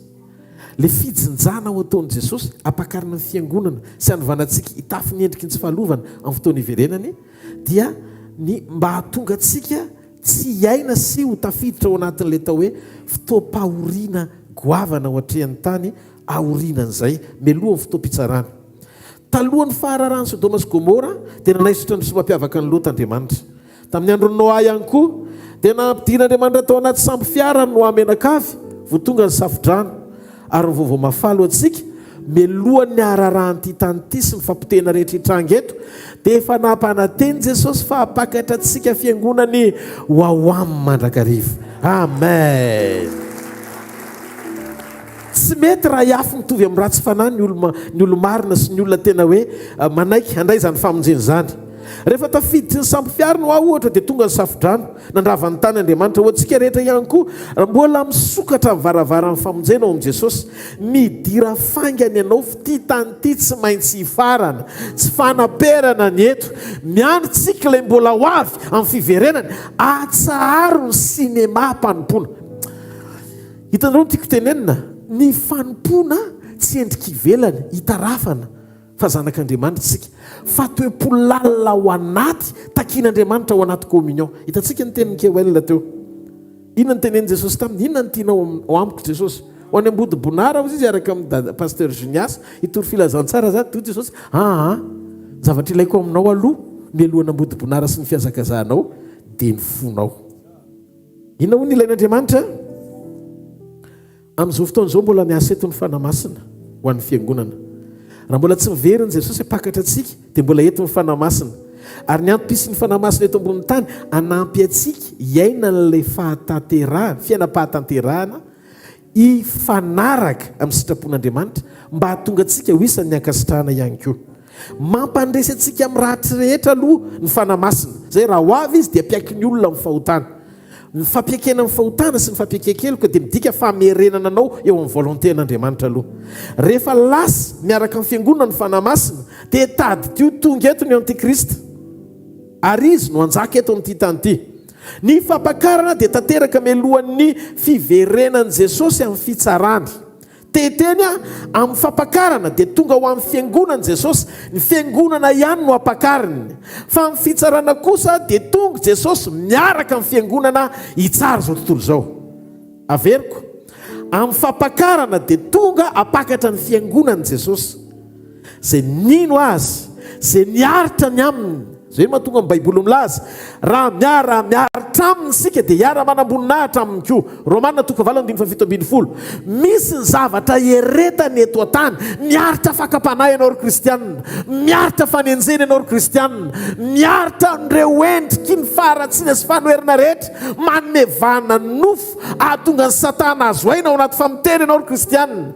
Ny fiaretantsika sy ny fijoroantsika ao anatin'izany fiaretan'izany mahatonga n'Andriamanitra hiverina apakatra tsika iombomboninahitra ao aminy. Zay no natonga an Jesosy nilaza amin'ny Jaona 2:10 manomboka amin'ny 1:1 ka hatramin'ny 1:7. Aza malahelo ny fonareo ao an-trano raiky misy fitoerana maro. Raha tsy zany dia efa nilaza aminareo aho izy izy fa andeha hiainga maintsy ny mpianany andeha amboatra fitoerana ho anareo. Zany hoe any amin'izay toerako ny toerana to ho avy aho izy izy aka anareo indray. Noho izany ny fiverenan'i Jesosy tsy arahonina amin'ny mpianany fa hiverina aka ny mpianany. Raha misy milaza fa eto Kristy, tsy eto Kristy. Jaona 14 avakio izy tena no nilaza hiverina indray aka anareo. Fiverenan'i Jesosy fandroany eny akebakebaky ny lanitra. Hoy izy ny Baiboly fiverenana apakatra fa tsy fiverenana hiara-onina eto an-tany. Amin'ny alalan'ny fanamasina dia ao anatsika Kristy anomana antsika amin'ny fotoam-pampakarana ahatonga antsika ho afenina ao aminy rehefa tonga amin'ny fotoam-pandringanana ny tany. Amin'ny andro fampakarana Jesosy dia tsy mamitsaka eto an-tany ny tongony, tsy manitsaka eto an-tany ny tongony fa eny amin'ny raha ny lanitra izy. Tsika ny miakatra ho ao aminy ary tovy tamin'izay nitranga tamin'ny bokyny genesis toko 7 ny andininy faraky ambenipolo ka hatramin'ny 7 hitantsika tsara le lezera avy any damaskosy rehefa nanomboka andeha hitady vady ho any Isaka. Io le saritsary ny fiverenan'ny tompo. Isaka endriky ny tompo, i Rebeka endriky ny fiangonana. Teo amin'ny andininy 5 ao amin'io genesis toko 4 hojerentsika vetivety ny andininy 5 ihany. Dia zao ny zavatra nitranga tamin'ny fotoana ny fanenandry zareo. Ny zavatra nisy dia tena faran'izay tsotra. Ndeha teny an-tsaha ary izy tamin'ilay mpanompo. Iza moa ry lehilahy mitsangatsangany eny an-tsaha avy nitsenantsika iry. Zany hoe tonga zany hitsena eny an-tsaha. Tsy tany andainy zany Isaka ary tsy tany an-tranony koa tany andainy koa Rebeka fa noentiny Elezera avy any Damaskosy izy Iona amin'ny Isaka. Ary dia natazana izy any Isaka iza moa ry lehilahy nitsenantsika eny an-tsaha ry ary izy ilay mpanompo ino ny tompoko dia nandray fisalobonany Rebeka ka nisalobonany ary dia nambaran'ilay mpanompo tamin'ny Isaka ny zavatra rehetra izay efa nataony. Dia nidina koa Rebeka rehefa avy eo niazakazaka hoeny amin'ny Isaka. Zany hoe tsy tany an-tranon'izy roa fa eo any an-tsaha eny atenatena-dalana. Ohatra koa ny zavatra hitranga. Tsy manitsaka eto tany Andriamanitra akanao sy antondony eo ambaravarana hoe voatao fa pakatranao fa miandry anao ohatran'ny Isaka eny an-tsaha izy fa eny kebakebaky ny lanitra ianao ampakariny eo aminy izy miala ao amin'ny tranony rainy iombona amin'ny mandrakizay. Tsy maharety eka ao an'Andriamanitra. Ao amin'ny andininy 5 no milaza an'izany ny Baiboly. Isika zany dia zay le zavatra mitranga. Miseho zany ny fisehoany zay tandindony Kristy tao amin'ny Isaka zay amin'ny fiverenana pakatra ny fiangonana. Io fotoana io dia tadio tsika no manontany ny fanamasina amin'ny fotoana iverenan'i Jesosy dia tenitsika hoe iza ry io lehilahy mitsenantsika io eo amin'ny rahoan'ny lanitra satria tsika mbola tsy nahita azy mihitsiny. Azao naniraka ny fitiavana izy ho ao anatsika tamin'ny alalan'ny fanamasina. Ary ny fanantenana dia tsy mahamenatra Romana 5:5 fa ny fanan'Andriamanitra nampidina ao anatsika ny fitiavan'Andriamanitra. Dia ndao amin'izay tsika iheny hoe rehefa ao anatinao ny fitiavan'Andriamanitra dia manomboka mahay mitia an'Andriamanitra ianao sy mifankahita aminy satria ny fanamasina dia Andriamanitra. Dia zao ny zavatra misy nampitoeriny eo am-potsika ny fanahany nampidinina ao anatsika ny fitiavany. Dia zao lasa mahay mitia an'Andriamanitra tsika na tsy hitany masontsika azy izy.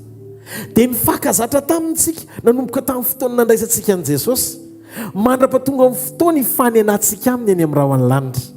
Dia natsitantsika aza dia mifandray am-po amintsika amin'ny fanahy mivavaka, miombona amintsika amin'ny alalan'ny teny, mahazo aintsika tena hoe mirehatra ho an'Andriamanitra amin'ny fotoana andolentsika eo anatreny. Fa inona daholo ny antony mahatonga antsika latsa-dranomaso miresaka aminy manomboka manampy antsika ny fanahy masina ananatsika communion na fiombonana amin'Andriamanitra. Dia antantsika amin'ny fotoana iverenana satria mbola tsy hitantsika izay tena endriny tokoa. Raha misy ary nahita azy tsy tena hita ny endriny fa mazava be ny tavany. Fa le tena endriny maha izy azy dia izy bokon'ny Jaona amin'ny fotoana iverenana nahitantsika azy. Dia manontany koa tsika ohatran'ny Rebeka nanontany an'ny Elezera avy any Damaskosy mpanompony Abrahama hoe fa izy ry lehilahy tsara tarebe mahafinaritra sady mahafatifaty mitsena antsika eny amin'ny habakabaky ny lanitra iny. Dia hozy izy ny fanamasina dia miteny ny fanamasina hoe io le nambarako taminao fonondrahana teny ambonin'ny tany ampahery anareo sy ampijoro anareo anomana anareo amin'izao andro zao. Efa elabe izy ny tianao sy tiatsika fa mbola tsy nifankahita mihitsy tsika fa amin'io no prezenteny fanamasina antsika lay tena izy ary hitatsika ny endriny sy ny tena. Alleloia. Ary isika ovana anana ny endriny ihany koa. Ndao tsika tia tanana mafy be an'Andriamanitra. Hozy izy ny Baiboly Rebeka niala teny ambony rameva nanantona ny Isaka. Isaka koa nandao ny lainy ho any amin'ny Rebeka. Nahoana? Satria tsika tsy natao Iona amin'ny Isaka ao an-tranony fa natao Iona amin'ny Isaka eny an-tsaha. Ny sahan'Andriamanitra dia eny amin'ny habakabaka eny. Zany hoe ivelan'ny lainy sy ivelan'ny lainao eo le ambom-pionana ifanenantsika amin'ilay silam-panahintsika ela ary vonona ny mpakatratsika ho ao amin'ny mandrakizay. Tonga Jesosy eny amin'ny habakabaky ny lanitra ary eny amin'ny rahoan'ny lanitra nionantsika aminy ary tsika tsy saraka amin'ny intsony fa ho ao aminy mandrakizay. Raha mandinika tsika ny Jaona 2:20 tandindony zavatra mitranga maneho ny zavatra mitranga ny tantaram-piainany ny fananganana ny lazarosy ny fitsenany marta sy ny zavatra rehetra andao jerentsika vetivety misy révélation androany ariva tiako anokafanao ny fonao anomananao le fotoana sarobidy zay eo nanao mpapakatra anao ry fiangonana fotoana tsy hoelantsony zany fotoana zany mety tsy ho fantatsika hoe raha alina na raha-pitsomaraina nao amin'ny tatao vovonana fa zavela isakana amatotra ny fonao tsy hahafanao anatena fa tsy tia tany tia ny fanamperana fa misy ny atao hoe mandrakizay ny andrianao amin'izao ny toko faraky ambin'ny folo zay tandidin'izany zavatra izany dia manambara misy fizarana misimisy ao anatin'io jaona toko faraky ambin'ny folo ray manontolo somary ho alefako aingakaingana ihany le izy fa ho fitiniko ao anatin'ny fotoana foy ny zavatra tiako zaraina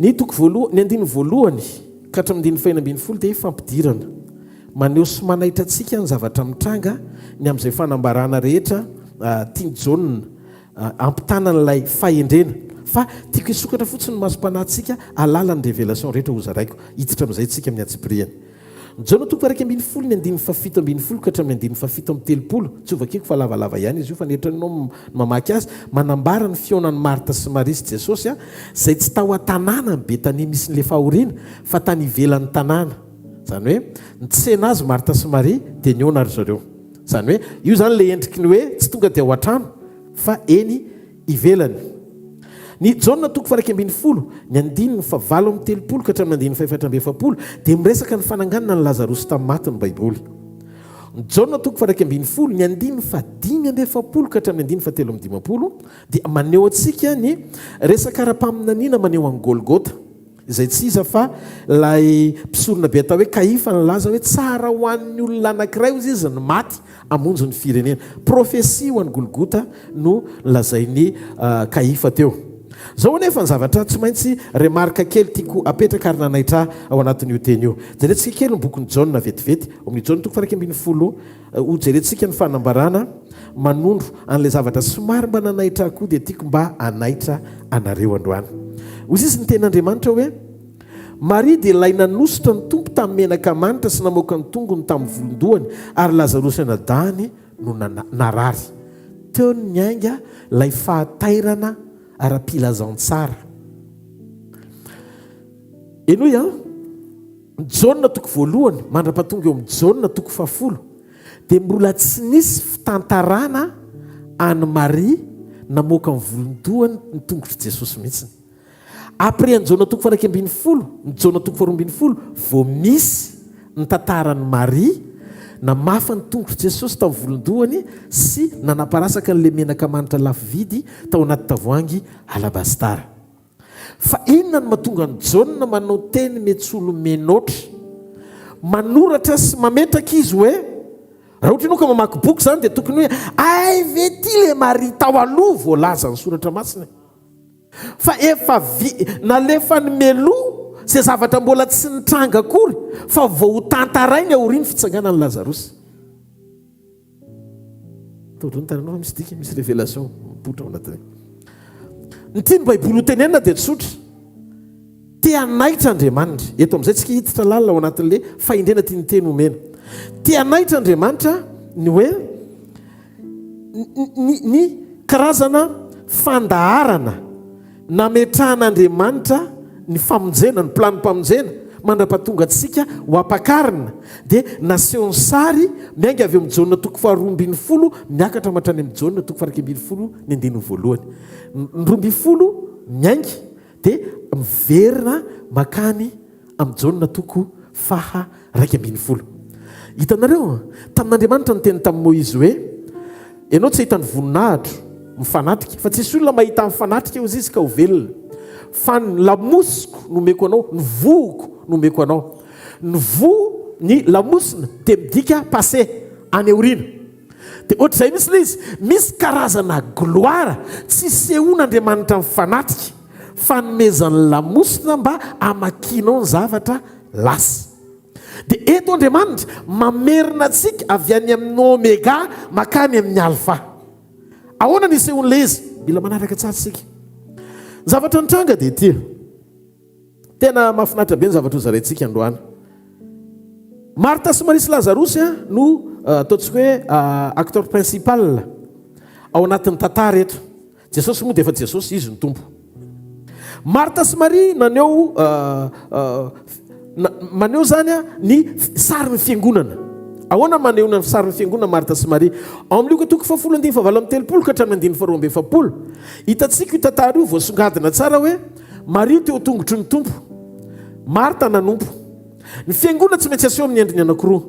Ny fiangonana Marta miseho amin'ny endriky ny fanompona, fiangonana Maria miseho amin'ny endriky ny intimité. Eo atongotry ny tompo. Amen sa tsy amen? Dia zao ny zavatra mitranga, maneho Andriamanitra ny asarobidy ny intimité ho ambony lavitra no service sy ny fanompona. Dia ozy izy Maria no nifidy ny anjara tsara teo tongotry ny tompo.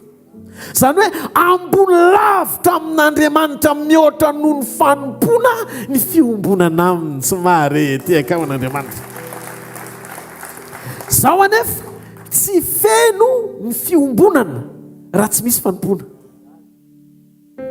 Satria rehefa hialy ato tany ianao, tsy ny intimité anao amin'Andriamanitra fotsiny manaraka anao, fa iny zany no aneken'Andriamanitra hoe tafiditra ianao, miditra ho aminy ianao, ekeny ianao tafiditra ny lanitra. Fa ny manaraka anao ny asanao ndray. Sambatra zay maty eo amin'ny tompo fa ny asany maninona? Manaraka azy. Dikan'izay ilaina ny service fa tsy hoe tsy ilaina ny fanompona akory. Fa ny fanompona tsy ny eloava ny fiombonana dia tsy manan-danja akory eo imason'Andriamanitra. Tsy hoe tsy tiany ianao hanompo azy, tsy hoe maniraka anareo hoe aza mitory filazantsara, tsia, fa manana kalitao-piombonana mihoatra noho ny fanompona mihoatra. Tsy marety Andriamanitra. Ahoana ny fisehoan'ilay izy? Andao hiditra amin'izay tsika ao anatin'ilay zavatra tian'Andriamanitra isehoana. Marta dia maneho ny fiangonana amin'ny fanompona, Maria kosa maneho ny fiangonana amin'ny intimité sy communion. Lazarosy dia maneho ny maty, dia izay maty ao amin'ny tompo ka natsangany indray, satria tsy ny maty rehetra tao an-tanàna no natsangany Jesosy, fa Lazarosy satria izy ny nino azy. Ny ainga eo amin'ny Jona 2:20 sika. Maria nanositra mianaka manitra ny tongotra Jesosy, ny ankohaka teo an-tongony. Hitantsika amin'izay zany fa in'ilay endriky ny fanosorana mialohan'ny ny hafatesany. Mentsika Jona 2:20 ka hatramin'ny 7:15 lazaiko teo hoe naneho fanambarana momba ny Golgota ikahifa mpisorona be, nilaza hoe tsara raha ny olona anankiray maty ho an'ny maro.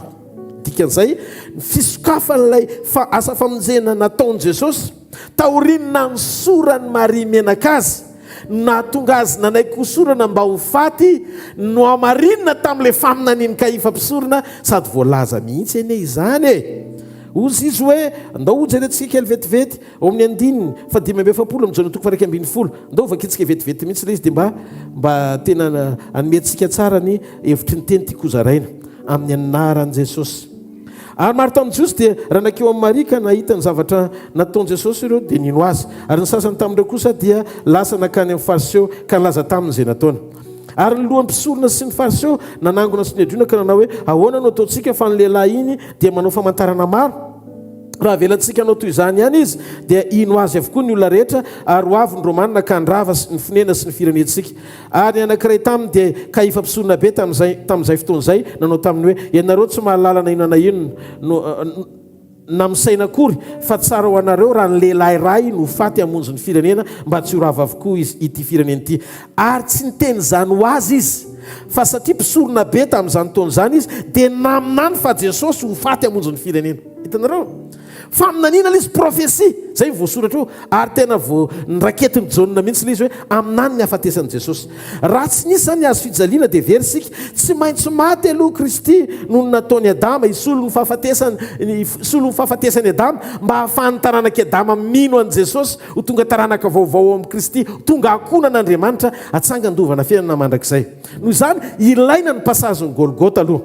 Amin'ny Jona 2:20 ny 4:40 ka hatramin'ny 9:20 maneho an'i Jesosy nanangana ny Lazarosy tamin'ny maty.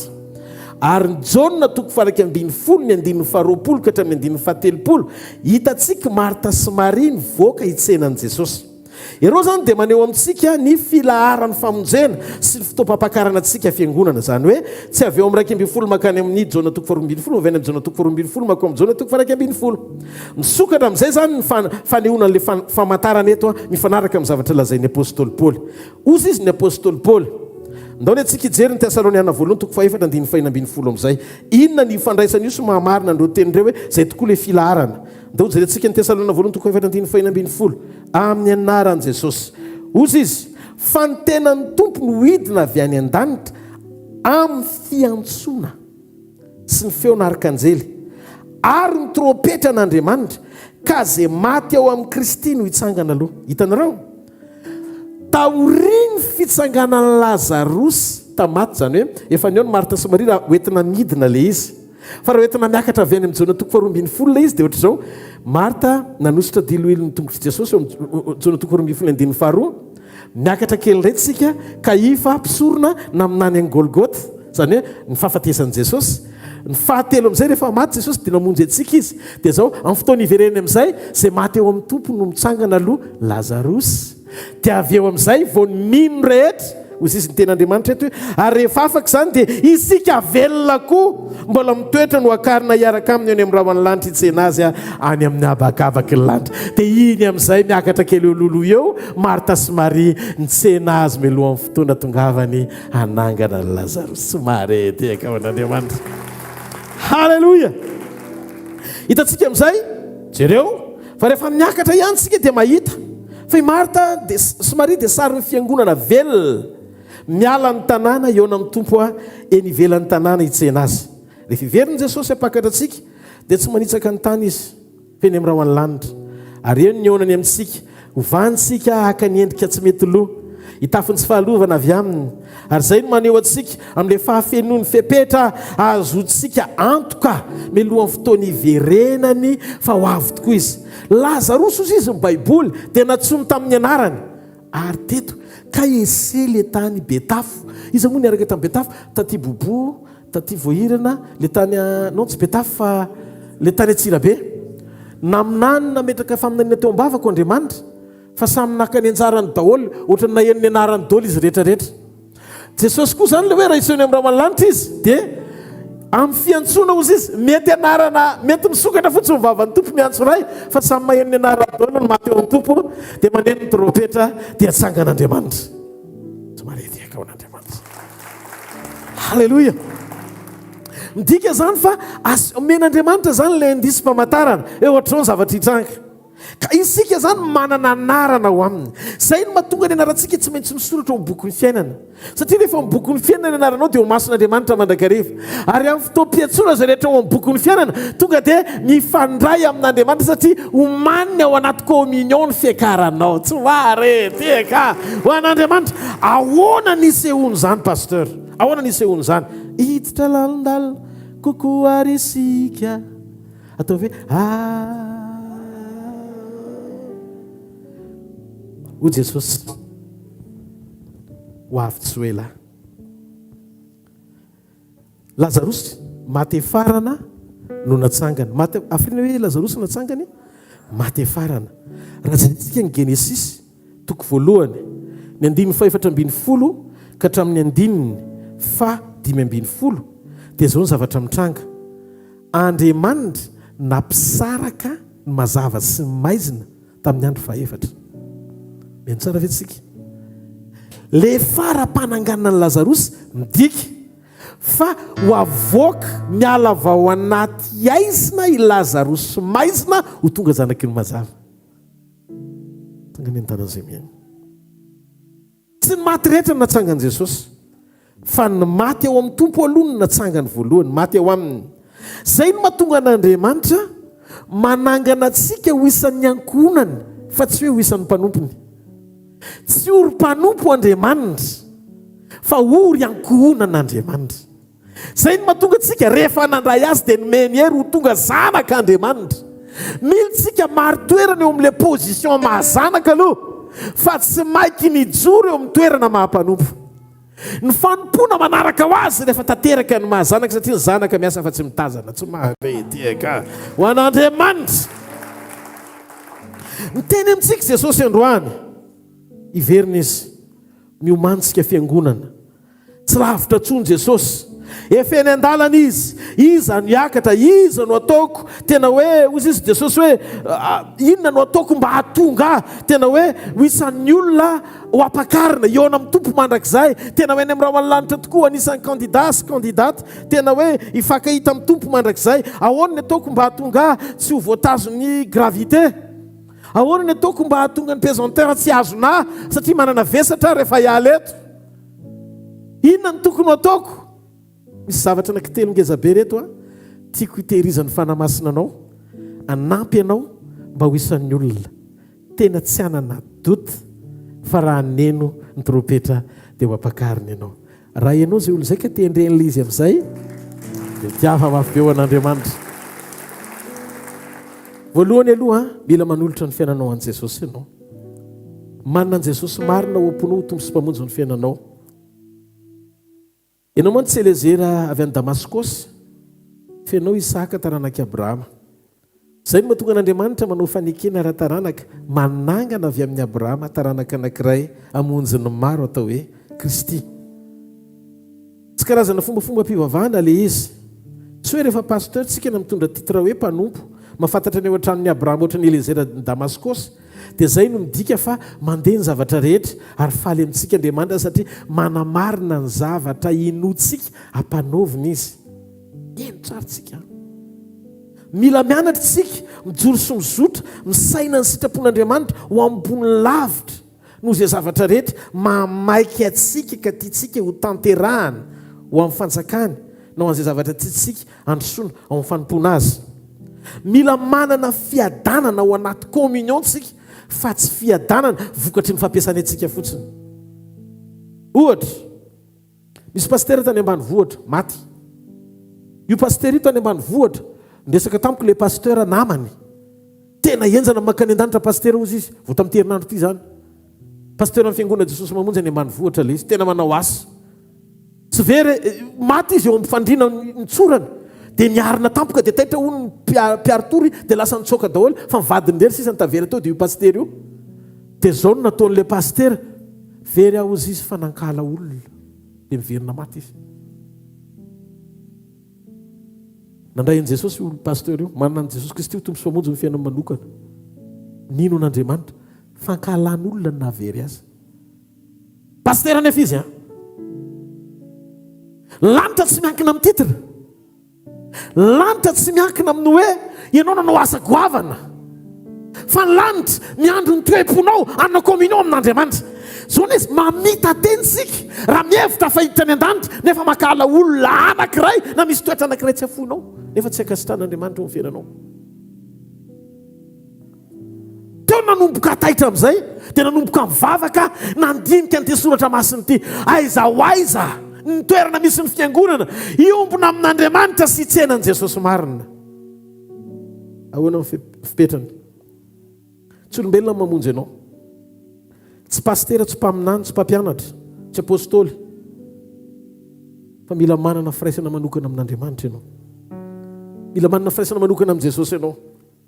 Ny famonjena tsy miankina amin'ny asa vita, ny famonjena tsy miankina amin'ny zavatra nataonao na ny zavatra vitanao, mety nangon'olona manalika ianao fa tsy ampifanetretena ao anatin'ny fonao. Tsy fakahita amin'Andriamanitra ny tsy manetry teny zany, tsy mahay manome voninahityn'Andriamanitra amin'ny zavatra mpanaoviny, tsy mety zany. Zany rehetra zany alaviry daholo.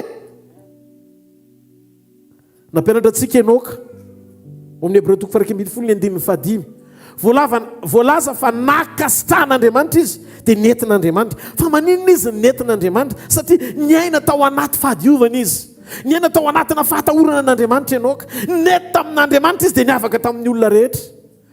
Fa maninona tsika manompo an'Andriamanitra? Mitatra foana amin'ny fiangonana, betsaka ny milaza fa fifoazam-panahy misy eto ambony tany, fa za milaza aminao fa tsy authentique mahatonga la tsy misy fiavahana.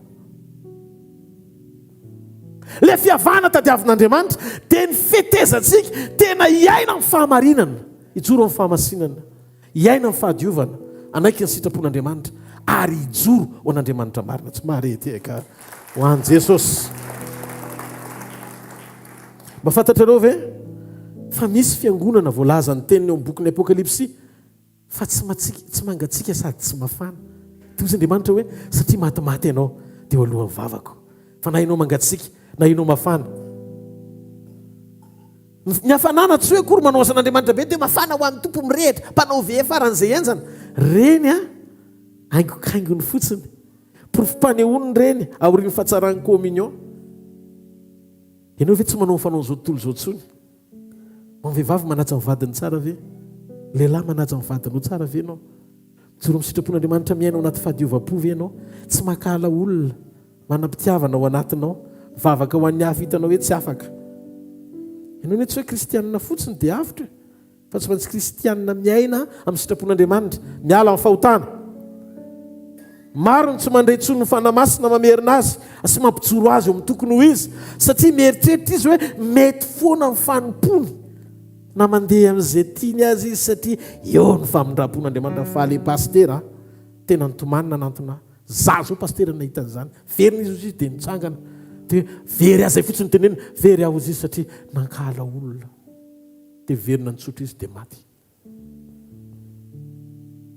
ohatrany sarotsarotra ihany le miankina amin'le hoe no fahasoavana namonjena fotsiny amin'izao dia mahazo manao zay tiako a efa nanolo tena ho an'ny tompo izy a manana an' Jesosy izy a fa mbola tiako hiditra lalindalina kokoa isika isaina n'le hoe inona ary ny andrasan'Andriamanitra amiko teneny no akaikinao hitandrina be ve a mba tsy hanao an'izao na tsy hanao an'izao sa ahoana teneny no akaikinao inona ny andrasan'Andriamanitra amiko averina inona ny andrasan'Andriamanitra amiko e tena voninareo ve ieno masanareo a ozaraiko le izy mantsy tena fahamarinana be le izy tena fahamarinana loatra ozaraiko atsangano ny tanàny Jesosy hoe tena ozaraiko le izy ndawary ndao tsy kifampitoana ho any an-danitra aza vela misy hoe mifampitoana any amin'ny izy zany mihitsy moa raha misy tsy mety dia itsio niza niza ny fahotana tsy maha grand apôtre fa mifanitsy aloha mampitiavana amen Korintiana voalohany toko 7:1 ka 7:7 enoy amin'izay ary na dia miteny amin'ny fitenin'ny olona sy ny anjely azy kanefa tsy manana fitiavana dia tonga varana maneno sokipantsona amin'ny karantsana inona kay ny netin'ny fanamasinao anatsika tamin'ny fotoana nandraisantsika an'i Jesosy fitiavana Andriamanitra dia fitiavana rehefa présent ao anatinao ny fitiavan'Andriamanitra dia ao anatinao Andriamanitra dia zao tsy ny ataonao le izy tsy don spirituel tsy fanomezam-pahasoavana le izy avy amin'ny fanahy tsy gifta le izy tsy fanomezana fa inona fruit de l'esprit vokatry ny fanahy le izy enoy amin'izay hozy izy ny tenin'ny Paoly eto na dia miteny amin'ny fitenin'ny olona sy ny anjely aza miresaka izy hoe ny amin'ireo karazany zavatra anankidimy be miresaka izy mikasika mombana dimension amina don spirituel ambony be amina ara-paminaniana na dia hozy izy midiny faharoa na dia manana faminaniana zaka mahalala zava-miafina rehetra sady manana ny fahalalana rehetra ary na dia manana ny finoana rehetra zaka mahafindra tendrombohitra kanefa tsy manam-pitiavana dia tsinitsinina hozy izy ny apôstôly Paoly miaina amin'ny fitiavana aloha mampifandray ny atao rehetra amin'ny fo mba hanandanja eo mason'Andriamanitra le fanomezana nomeny anao ho ampiasaina fruit aloha vao fizara-pahasoavana vokatra aloha voalohany ozy izy Paoly zavatra dimy ny sarobidy ao anaty fanomezana amaritra ny fiainana kristianina ary isehony ity ivelany mampanompon'Andriamanitra dia tsy ina fa mifampiasan'Andriamanitra anao rehefa ampiasan'Andriamanitra ianao dia ozy izy ny olona hoe anatona an'izy zay fa lehilahin'Andriamanitra iny na vehivavin'Andriamanitra iny ny olona mipetraka nefa dia zao misy zavatra diso ao anatinao tsy voahitsy fa niankina fotsiny anao tamin'ilay fanomezana ianao mahay miteny tsy fantatra mahay maminany manana dona fanomezam-pahasoavana maminany fa manao fahagagana mahafindra tendrombohitra fozy izy Andriamanitra tsy zay lehilaina fa fitiavana tsika mampifandraika ny zavatra manaitra atsika amin'izay zavatra manaitra n'Andriamanitra amin'Andriamanitra ny fahagagana tsy mahataitra azy fefa fiainana amintsika ny fahagagana manaitra atsika satria manova ny zavatra impossible fa hozy izy Andriamanitra ny fahagagana amiko be dia be ny olona amin'izao tsy manam-pitiavana tsony fa izay manam-pitiavana mahagaga zany tsy maharety ao an'Andriamanitra ary ny fahagagana amin'Andriamanitra nataony ao anatsika io no ampijorony antsika amin'ny fitaopam-pakarana antsika ny amataranaandriamanitra anao rehefa miverina izy tsy hoe nampiasaina be anao fa manana fruit azo tazana ny olona amin'ny tsy maharety ao an'ny tompo ozy izy Paoly dimension tena farany zenjana indrindra dia ny hoe ny fahalalana zava-miafina, ny fananana ihany koa finoana. Mbola ombany kely eo ana dia omeko any malahelo azy ny fananako rehetra, ana dia todorana azy any tenako. Sakrifisy tena ultime mihitsy zany. Kanefa tsy manana fitiavana dia tsy mahasoa akory zany. Zavatra dimy voalaza eo ny dimension spirituelle ara-paminaniana, ny fitenena amin'ny teny tsy fantatra, ny resaka hoe fahalalana ny zava-miafina, ny fananana finoana mihoapapana, ny filazana, ny fizarana tena hoe fahafoizana ny zavatra etra, ny tenanao ary odoranao kanefa tsy ampitiavana. Manambary Paoly fa na sakrifisy ultime mara le faran'izay enjana indrindra hoe ny tenanao no odorana. Toy izy Andriamanitra hoe mety mavita zavatra goavana ianao fa tsy fantatr'Andriamanitra ndray andro any rehefa absent ny fitiavana. Ozy izy Paoly rehefa tsy ampitiavana ireo dia tsinontsinona. Mety maro ny fampianarana, mampianatra anao izara, mampianatra anao anao sakrifisy, mampianatra anao aminany be mihitsiny alala zava-miafina, mampianatra anao ino fa ny fototry ny fankasitrahana dia tsy miafina ao ambadiky ny fampiasan'Andriamanitra anao tompoko lasy tompoko vavy, sanak'Andriamanitra isany, fa miankina ao ambadiky ny toe-posy communion ary intimité misy eo aminao sy Andriamanitra. Avereny hoe fitiavana. Amin'izao fotoana izao ny zavatra mampalahelo dia lasa toerana fitsikirana ny fiangonana. Tsy tena hifanenanao amin'Andriamanitra sy andraisanao karazana teny anaitra amin'ny fiainam-pananao intsony, fampirisenanao anana don ary safosafony ivelany fotsiny zavatra lalina tena andrasan'Andriamanitra. Nefa efa katoka ny fiverenan'i Jesosy. Tsy zavatra ivelany takian'Andriamanitra amintsika. Mba hajereo ny fanambaran'ny Paoly tsinitsinina ozy izy. Tsinitsinina tsy mahasoa akory zany. Fanomezam-pahasoavana ve dia tsy asoa izay nomena. Saoly ny teny ratsy an'i Davida teo mason'i Jonatana. Teo ozy izy Saoly tokony vonoina ozy izy Davida. Fa raha tsy maty Davida tsy akatra amin'ny trôniny ianao. Fitiavana pouvoir, fahefana, toerana. Fa ozy izy Jonatana. Non ozy izy Davida ozy izy satria tiany Jonatana Davida. Tsy hoe kaiky ny Davida dia mila sitraka amin'ny Davida izy. Davida lavitra any. Fa nijoro Jonatana nefa tokony ho izy ny tompony fahefana orinan'ny Saoly amin'ny mampanjaka azy. Izy ny matoan'ny Saoly. Fa naleony tsy tondra fanjakana amin'ny tsy fahamarinana toy izay hamadika ny marina amin'ny tsirariny. Fitiavana zany. Fitiavana zany. Misy olona ve afaka miandefitra amin'ny intereny amin'ny fahamarinana? Amin'ny fahamarinana. Raha oharina amin'ny feom-panovana tonga ampitsoro anao eo amin'ny sitrapon'Andriamanitra. Mafy zany zavatra toriko zany ho an'ny olona mbola tafatoetra amin'izany toerana izany. Fa mila miovy ianao raha hiaona amin'i Jesosy eny amin'ny raha ho any lanitra. Tsy maharety eka ao an'Andriamanitra. Tsy maharety eka ao an'Andriamanitra. Ahoana ny fipetrany? Mateo 7:4-7 ka 7:7. Tsy izay rehetra manao amiko hoe tompokitompoko nihitry ny fanjakan'ny lanitra, fa izay manao ny sitrapony raiko izay ny an-danitra. Maro ny laza amin'izany hoe efa namoaka dia minita amin'ny anaranao zay, io indray fa mivoaka indray le don. Efa naminany tamin'ny anaranao zay, io indray le don. Efa nanao asa goavana tamin'ny anaranao zay, io indray le fanomezam-pahasoavana. Fa ozy izy Jesosy arozy koa keoelina teo. Tsy fantatra akory nareo. Fa maninona ny tsy fantatry Jesosy? Zany mahatonga Jesosy milaza hoe tsy fantatra akory nareo. Satria mahalala n'Andriamanitra ireo, manana fanomezam-pahasoavana ireo, fa tsisy fruit, tsisy vokatra. Olona ndresaka taminy hoe tsy efa naminany tamin'ny anaranao vazahay manana don de prophétie le olona. Tsy efa namoaka demini tamin'ny anaranao ve zahay manana don de guérison le olona. Tsy efa nanao fahagagana tamin'ny anaranao ve zahay manana don de miracle le olona. Fa ho Jesosy tsy fantatra ianareo, miala amiko ianareo mpanao meloka. Dona fanomezana dia natao ahasoa ny fiangonana, fa tsy hanamarina tena ao anaty ota sy faharatsiana. Fa maninona ny olona mpaminany, mpanasitrana, mpanao fahagagana, lasa mpanao meloka. Tsy hoe rehefa mahalala n'Andriamanitra dia fantatr'Andriamanitra. tsy zay rehetra mahalala azy dia fantatra fa zay rehetra manao ny sitrapony.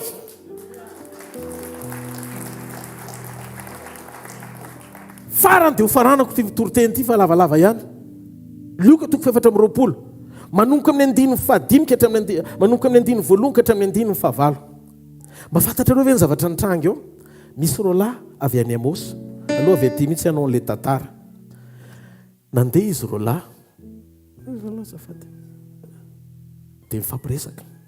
Dia paster aza avy ery mba mifanena. Dia mandeha. Dia nandeha dia iny zany Jesosy zany avy any tonga dia teo dia niaraka tamintsika iny aty se aty. Dia tafarak'otr'izao zany tsika telo mianaka dia mandeha. Mba fantatrao ve ny vaovao eto an-tanàna? Jesosy any io zany ny amin'ny Jesosy avy any Nazareta. Le malaza be hoe hitsangana maty androany nefa maty nefa mba handrandray ny jiosy mihitsy ny zavatra zay zao mpianany. Dia ozy Jesosy nijery azy tao amin'izay mipetraka. Ozy Jesosy nijery azy. Izy roalahy zany goredala sy votsatsaina. Tsy fantatrareo ve ny fahamarinana momba ny soratra masina? Za sura fa io fotoana niarahan'izy telo mianaka io ny tena ny sehoana toroteny sy révélation farany tsara indrindra teto ambonin'ny tany. Satria ny teny tonga nofo mihitsy niverina tao ny fitsanganana hitory ny momba ny tena nanomboka tany amin'ny Genesis mandrapatonga ny fahafatesany sy ny tsanganany. Zany hoe tena ny teny tonga nofo nampahery tamin'ny alalan'ny tenany sy ny teniny an'le olona izay atao hoe mpianatra tsy nisokatra ny saina. Dia ino tsara Jesosy zany tsy evangelista no ny rahany tsy olona be onction be fa ny parole mihitsy atao hoe Jésus Christ. Jesosy ihany no nitorindry zareo an'i Jesosy. Nga tsy fantatrareo dia Jesosy andraso aloha azavaiko fa zany Jesosy azy reo ka mitiako tenena. Dia hoy Jesosy hoe zao marina tany amin'ny Genesis zao fanambarana momba mandrapatonga maty mandrapatonga ntsangana. Dia zany ve dia tsy fantatrareo izy dia zao ny zavatra nisy nangorangoraka be fotsiny no fondro zareo. Nangorangoraka be fotsiny ny fondro zareo fa tsy nisokatra ny masony. Nisy zavatra nanaitra ana tao anatin'le izy. Inona nanaitra tao anatin'le izy? Zao tsy tiany dia voaloza raiko mihitsy le izy fa oza raiko. Amen. Eny le izy.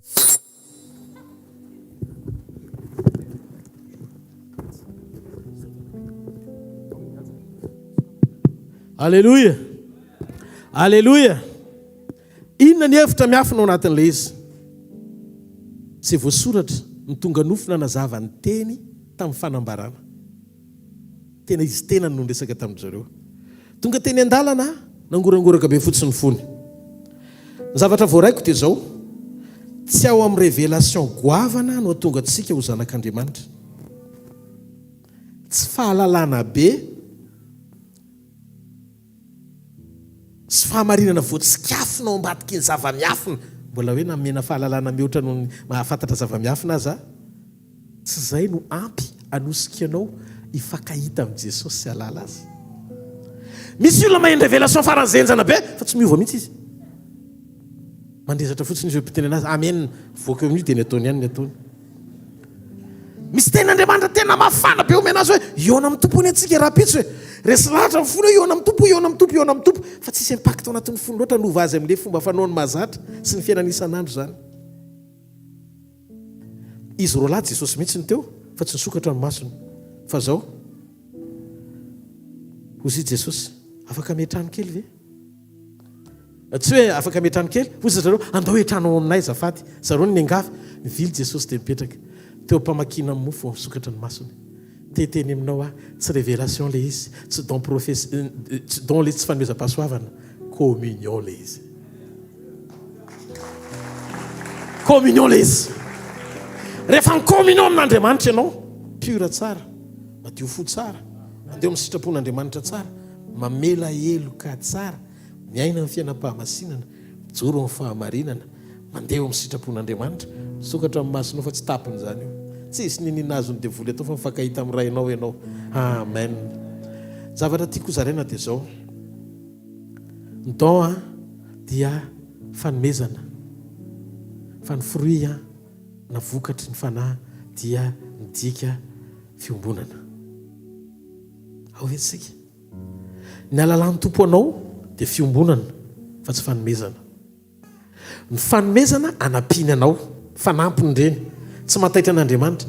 Le miracle teo zao efa tamin'ny 2013-15 zaza boribory be fotsiny tsisy loha tongotra nefa io zaza mipetraka kely hitanareo io ary mahafatifaty kely sady matsilo saina mihoatra ary hitako ny saketsina sy ny devoly loha satria nahoana ka intelligente kely taraiky ny devoly satria nahoana nanao zava-mahagaga Andriamanitra. Mahafinaritra ny mahita ny zavatra ataon'Andriamanitra fa tsy mahataitra an'Andriamanitra zany. Mahataitra an'Andriamanitra sy mampitodika an'Andriamanitra olona araka ny fony fa tsy hoe navita asa lehibe.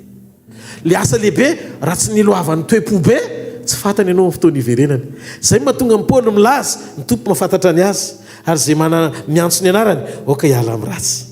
Dikan'izay kiondalana tsy azo ny fiangonana elana ny fiovam-po sy fialana amin'ny ratsy fa fanapahan-kevitra ny roso amin'ny sitrapon'Andriamanitra. Aza vilivily mesazy fiverenana sy fiorenana marina. Raha iverana Jesosy dia mahafantatra antsika hitoky amin'ny tany ve ianao tany mandalo misy zavatra nananao androany mety tsy nananao tsony rapitso. Misy zavatra mety tsy nananao androany fa nananao mihoatra indray raha afaka pitso. Dia ohatr'izay foana ty tany ty misy be tsisy tampoka tonitony mety iny ohatr'izay tsy eto. Dia avy eo raha mananki-po amin'io anao miaka-midina koa ny tension. Fa zao zay mifanena amin'i Jesosy ka miona azy ndray mandeha tsy haiko fa tonga dia afoy zao rehetra zao fa tonga dia jamba amin'ny fitiavana azy daholo. Satria rehefa tonga ny tanteraka dia tsisy sombotsombony tsony andaontsika ity tanana mafy be ho an'Andriamanitra. Tsy haiko hoe iza mpitoro tenitena afaka mampiampitsy zany mihoatra noho ny tompony ny teny tamin'reto izy roalahy reto fa ozy izy ny baiboly tsy niseho mihitsy le izy raha tsy namaky ny mofo Jesosy. Noho izany mifakatiavy ianareo. Zoanina lalan'ny olona rehetra fa mpianatra ianareo fa tsy hoe manaova Jesosy tsy niteny hoe mifampitori teny ianareo na hoe mifampianara mihitsy. Fa ozy izy hoe mifakatiava. Rehefa namaky mofo amin'izay sokatra amin'ny masony ny tompo ihany ao anaty communion. Eno ity teny ity ho antsika fiangonana ho avy Jesosy apakatra ny fiangonana.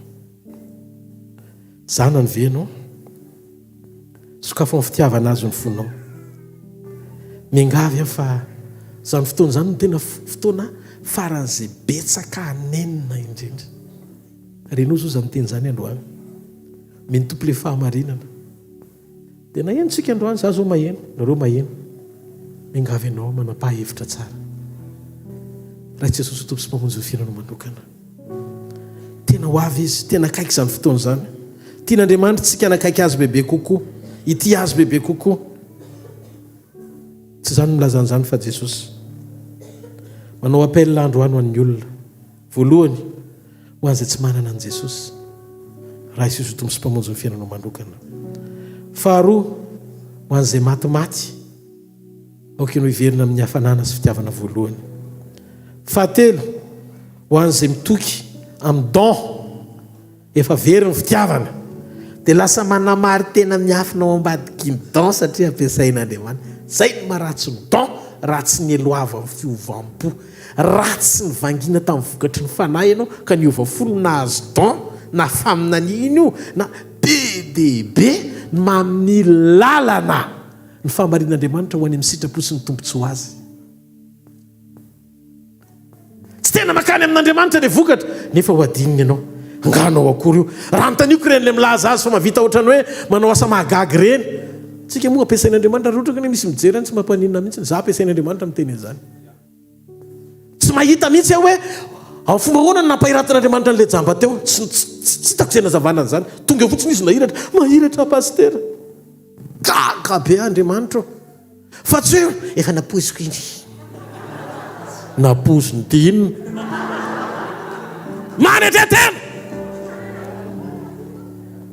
tsy nataon'Andriamanitra amin'ny contrôle sy ny fifehezan'ny olona ny zavatra ho ataony satria tsy Andriamanitra izy raha fantatro daholo ny zavatra tiany atao.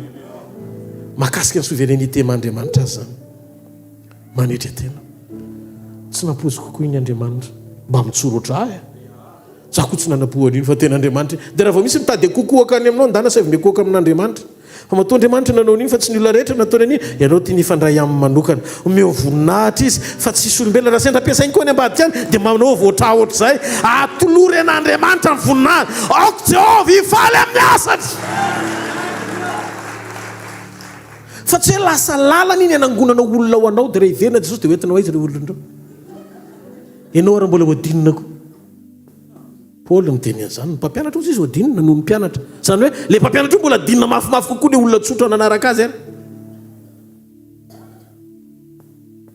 aloha iverina amin'ny filazantsara tsisy kilema aloha tena iorina amin'ny famarina ny teny tsisy pentina fandray androany eona amin'i Jesosy tsika zay fotoan'izay misy fitsarana anankiroa aorian'ny fahafatesana tonga dia fitsarana olon-dray ianao tonga dia anao erery sy Jesosy rehefa tapotra ny fotoana veriny Jesosy apakatra ny fiangonana aoriany misy ny fitsarana faobe ohatrany hoe MD sy avoaka amin'izay ny didim-pitsarana fa condamné na afaka ianao na condamné mandrakizay fa mahita ny olona rehetra trampoky ny olona androany ariva olona afaka daholy olona tena eona amin'i Jesosy daholy tsy kristianina manao fiainam-piso tanao fiainam-posy amin'ny alina izy vao tena renao mandehandeha fa amin'ny ataondra izy mifitsaka ohatry ny vorokely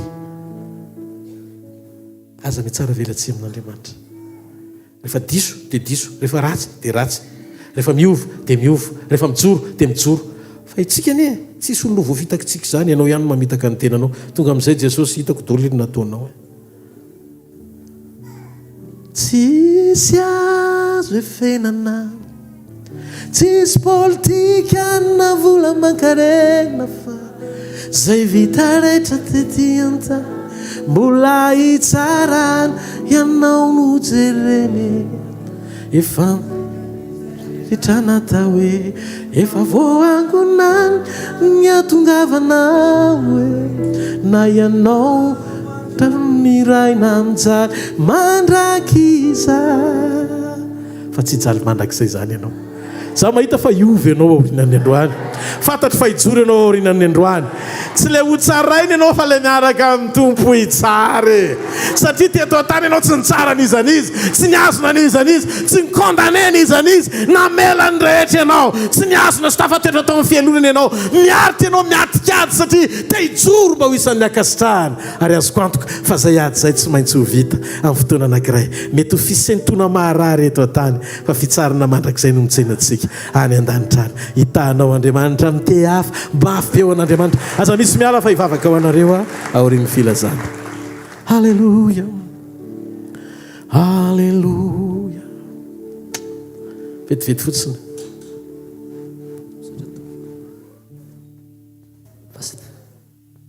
tainy Jesosy daholo tonga amin'ny filazana indray tsika misaotra an'i Jesosy aloha ny amin'ny teny androany halleluja minao fantahina daholo tsika tao anatin'ny teny fotoanantsika rapitso eto miverina eto indray tsika rapitso amin'ny 7 ora maraina amen fotoana ny communion rapitso amin'ny 7 dia atovy azo antoka fa ho avy ianao satria ao anaty communion ozy izy le teny teo dia ahoana hainao le izy sokafana ny vision anao ahita ny fahatsaran'Andriamanitra ianao ahita ny Jesosy ianao ary iombona amindray ianao iverina amin'ny fitiavana voalohany ianao amen rapitso amin'ny 7 eto amin'ny tranompokin'olona Analakely ny fotoanantsika amin'ny herinandro tsy miova latsinainy talata alarobia sekoly isa maraina ao amin'ny shoprety Analakely manomboka amin'ny 7 ora ka hatramin'ny 7 ora sasany shoprety Analakely riana faharoana 2e étage latsinainy sekoly fanasitranana talata sekoly famana olana ary ny alarobia sekoly fitahipana sy fanambinana ho an'ny isa-tokantrano halleluja amin'ny tohan-trano ny fitoriana filazantsara sy ny fanomanana ny croisade izay atao any Analavory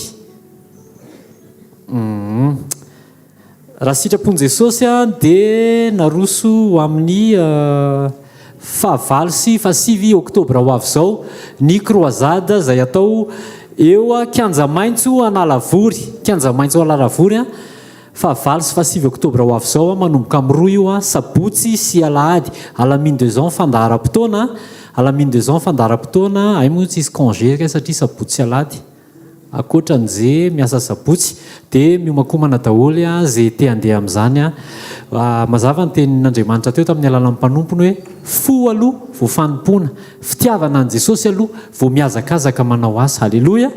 Dia ataovy azo antoka fa miombona antoka amin'izany ianao farafahakeliny mitondra mbavaka an'izany asa fanompoana izany ianao amin'izany asa famonjem-pana zany. Misy box mandehandeha ireny mitoy hatrany koa ny fanangonana ireo atolotritsika tsiraray avy raha pitso angambany misy filazana mikasika ny vola voangona momba ny centre fananganana ny centre hvkl. Dia raha pitso no avy eto ny tompon'andraikitra amin'izay ilazalaza ny andinindininy mikasika ireo vola voangona rehetrarehetra hatramin'izay. Halleloia. Aza tonoana fa raha mbola misy malala-tanana mikasika ny le toerana fitaizana zazakamboty zaza sahirana dia afaka manome cahier 100 page sy 200 page zay no mba niangaviany zareo dia raisina antanandroa dia apetraka etsy amin'ny accueil dia omentsika an'zareo rehefa vita ny fotoana. Zay angamba no mikasika ny filazana. Manasanao hitsangana ainjiro maketo amin'reto box reto ny tananao dia ndaontsika hivavaka. Raha amin'ny anaran'i Jesosy misaotra anao zay. Jesosy ao anatin'ny asa fanompoana ny fanomezana andreto famelohan'izany Jesosy ny fonay no ataonay connecté voalohany aminao. Aoka izay Jesosy tena ho feno fitiavana, hiala ny fankalana, hiala ny zavatra tsy araka ny sitraponao, andeha amin'ny fahamarinana, andeha amin'ny fahamasinana. Toe-po tianao miombona aminao, tia ny rahalanay, tia manodidina anay ary tianao mihoatra lavitra noho ny zavatra rehetrarehetra Jesosy. Taio Jesosy reto mba ho tonga hanitra ka sitrano ionatrehanao azo fanahin'olona maro ho any amin'ny fanjakanao amin'ny anaran'i Jesosy Kristy avy Nazareta. Amen. Andaontsika hitehaka mafy ho an'i Jesosy. Alléluia. Mahafantatra anao ny don azo irina, azo ny faniritsika raisina ny fanomezam-pahasoavana. Manirio izy fanomezam-pahasoavana indrindra ny aminany. Fa ny fitiavana tsy hoe faniriana mahazo azy no amoaka azy fanapa-kevitra. Manapa-kevitry ny ity tonga dia manapa-kevitra zao tompo zao tonga dia fitiavana. Amen. Halleluia. Dia eritrereto amin'izay le olona manafotoana anao reny. Inona tonga anazy no manatafotoana anao? Zavatry ny tany ampahany kely amin'ny mandrakizay ianao. Rehefa tonga ny amin'ny mandrakizay tsika dia tonga saina satria tadiditsika fa na volamena 200 kilao ary mibabenao hiakatra ohatran'ny hoe le olona hita mipetera teo am-bavahady mba nangataka tamin'Andriamanitra le mpanan-karena mba mangataka fivera aminao Andriamanitra fa manan-karena loatra fa mba hoka reto volamenako reto teto miakatra any an-danitra toy izy Andriamanitra hoe okey. Dia niakatra avy any dia netiny daholo le volamena sy le brikina laingo rehetrarehetra netiny niakatra. Dia tonga teo am-bavahady amin'izay meza latsaky ny daholo le anjely fa inona mampimelisany dia hoy izy le anjely tondra pavery zalaty izy satria mandeha lalana volamena any an-danitra. Noho izany izay sarobidy eto dia mbola mihoatra lavitra ny fisian'izany any an-danitra. Nao mboaritsika mifotsika tsy asitsika zavatra faran'izay kely sakana zany tahina daholo tsika menaka manao fanekena amin'Andriamanitra raha za Andriamanitra ny tahina daholo ny ray fiangonana. Amen. Tsisy mijaly tsony. Halleluia. Mba ataovy an'izany io fonao io fa raha vao manaiky amin'izany no manomboka taitra Andriamanitra tsy ny zavatra tiany tsy misy le tia ataon'Andriamanitra an'izany mihitsy satria no boakely ny tsinona tsy hoe aty kory ny tsy misy fa io fo io mihitsy ny tsy ampy aty miova fo fotsiny any manapa-hevitry ny ova fo. Zay mahatonga antsika tsy mampianatra hoe ny fomba atonga anao tena ampiasaina ny fomba mahagaga raha vao ivelambelana le izy dia efa ampianara ndiso satria nanananao mihoatra le izy rehefa avy eo tsy afantaran'Andriamanitra anao akory tsy niloavany toe-po tsara. Amboary aloha io mibeba marina le hoe olona authentique zany tsisy fiainana miafina irahanao amin'ny elo zany tsony déconnecté tanteraka amin'ny elo ianao tsisy olo-kafa ny ambadimbadika any tokony mbola miaraka aminao na nena moa zany connexion anteraka any amin'ny FB any hoe manao ondry fa fanaingana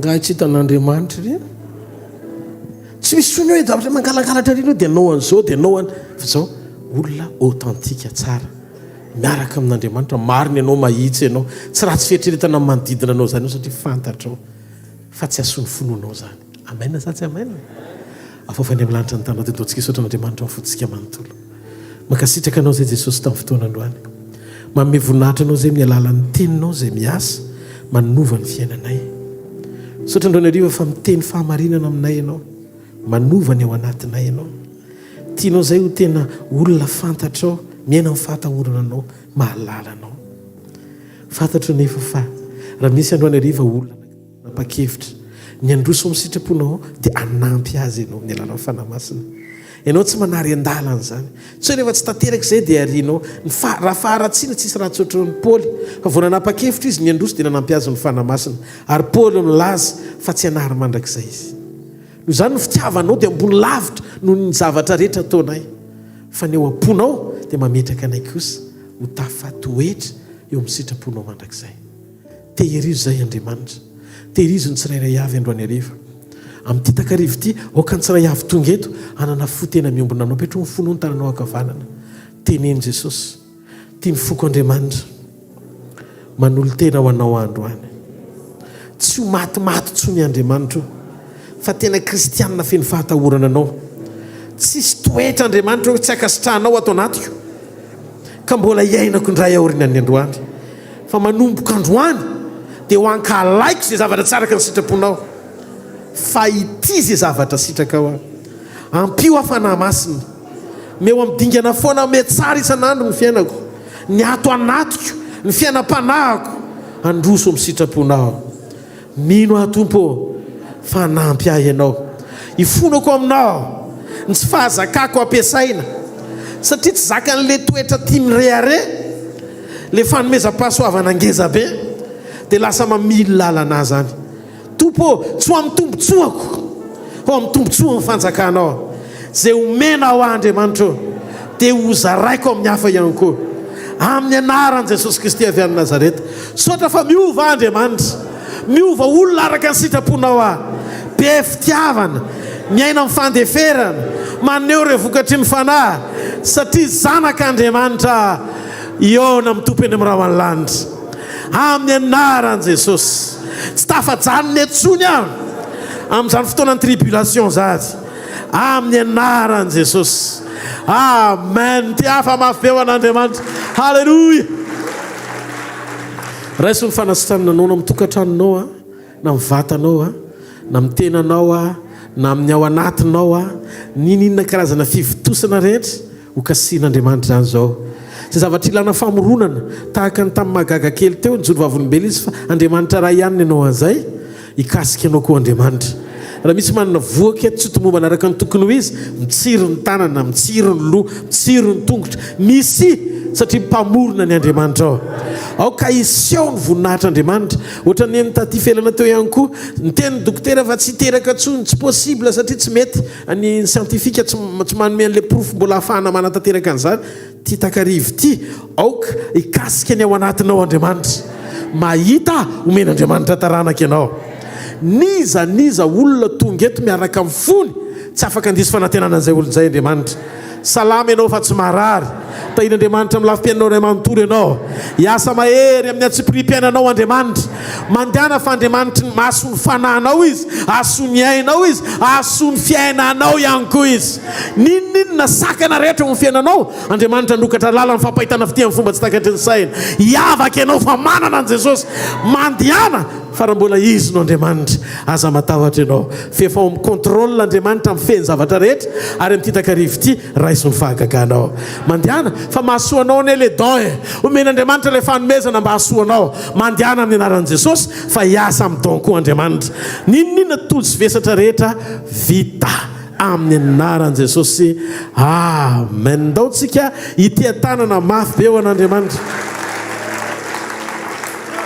ny teny amiko Andriamanitra fa misy olona tsy dia nietsika loatra ny tanany tany amin'ny sekoly mivonto ohatra ny folaka sa tsy fantatro présenté ny témoignagenao rapitso fa reko atao anatiko efa sitrany ianao raha misy olona koa eto ndana mody dia jereo le fivitosana na le fanaintainana fa tsy eo ihany koa zay misy asa jereo le zavatra ataon'Andriamanitra misy asa andrasanao tsy mety tena tanteraka araka ny tokony ho izy manana antoka fa afaka niditra tsetra Andriamanitra anokatra an'izay zavatra izay eo amin'ny fiainanao ihany koa le vola tsy azo sy niantona hatramin'izay io mirotsaka tsy afaka andany volanao tsony izay nananao nefa nitahiry tsy niafina an'izany any aminy ihany ho avotsitra Andriamanitra le izy amen mandana amin'ny anaran'i Jesosy za tena mahita anao zavatra be deabe eo amin'ny fiainantsika Andriamanitra tsy zany ny antony fanompoantsika fa ilainao zany dia mandana fotahin'ny tompo ianao zareo mifahasoavana fa mifahasoavan'Andriamanitra no mato izao fa mifahasoavan'Andriamanitra no mato izao anareo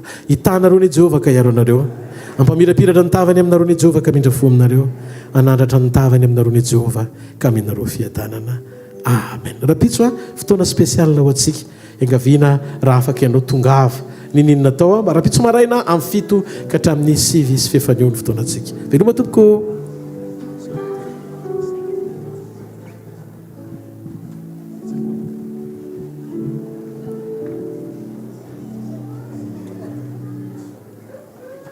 Tsanganandray ho tsara kokoa ny fiainako tompo mihoatra ny taloha tsy avelanao raha fa mandraky izay ao tompo ty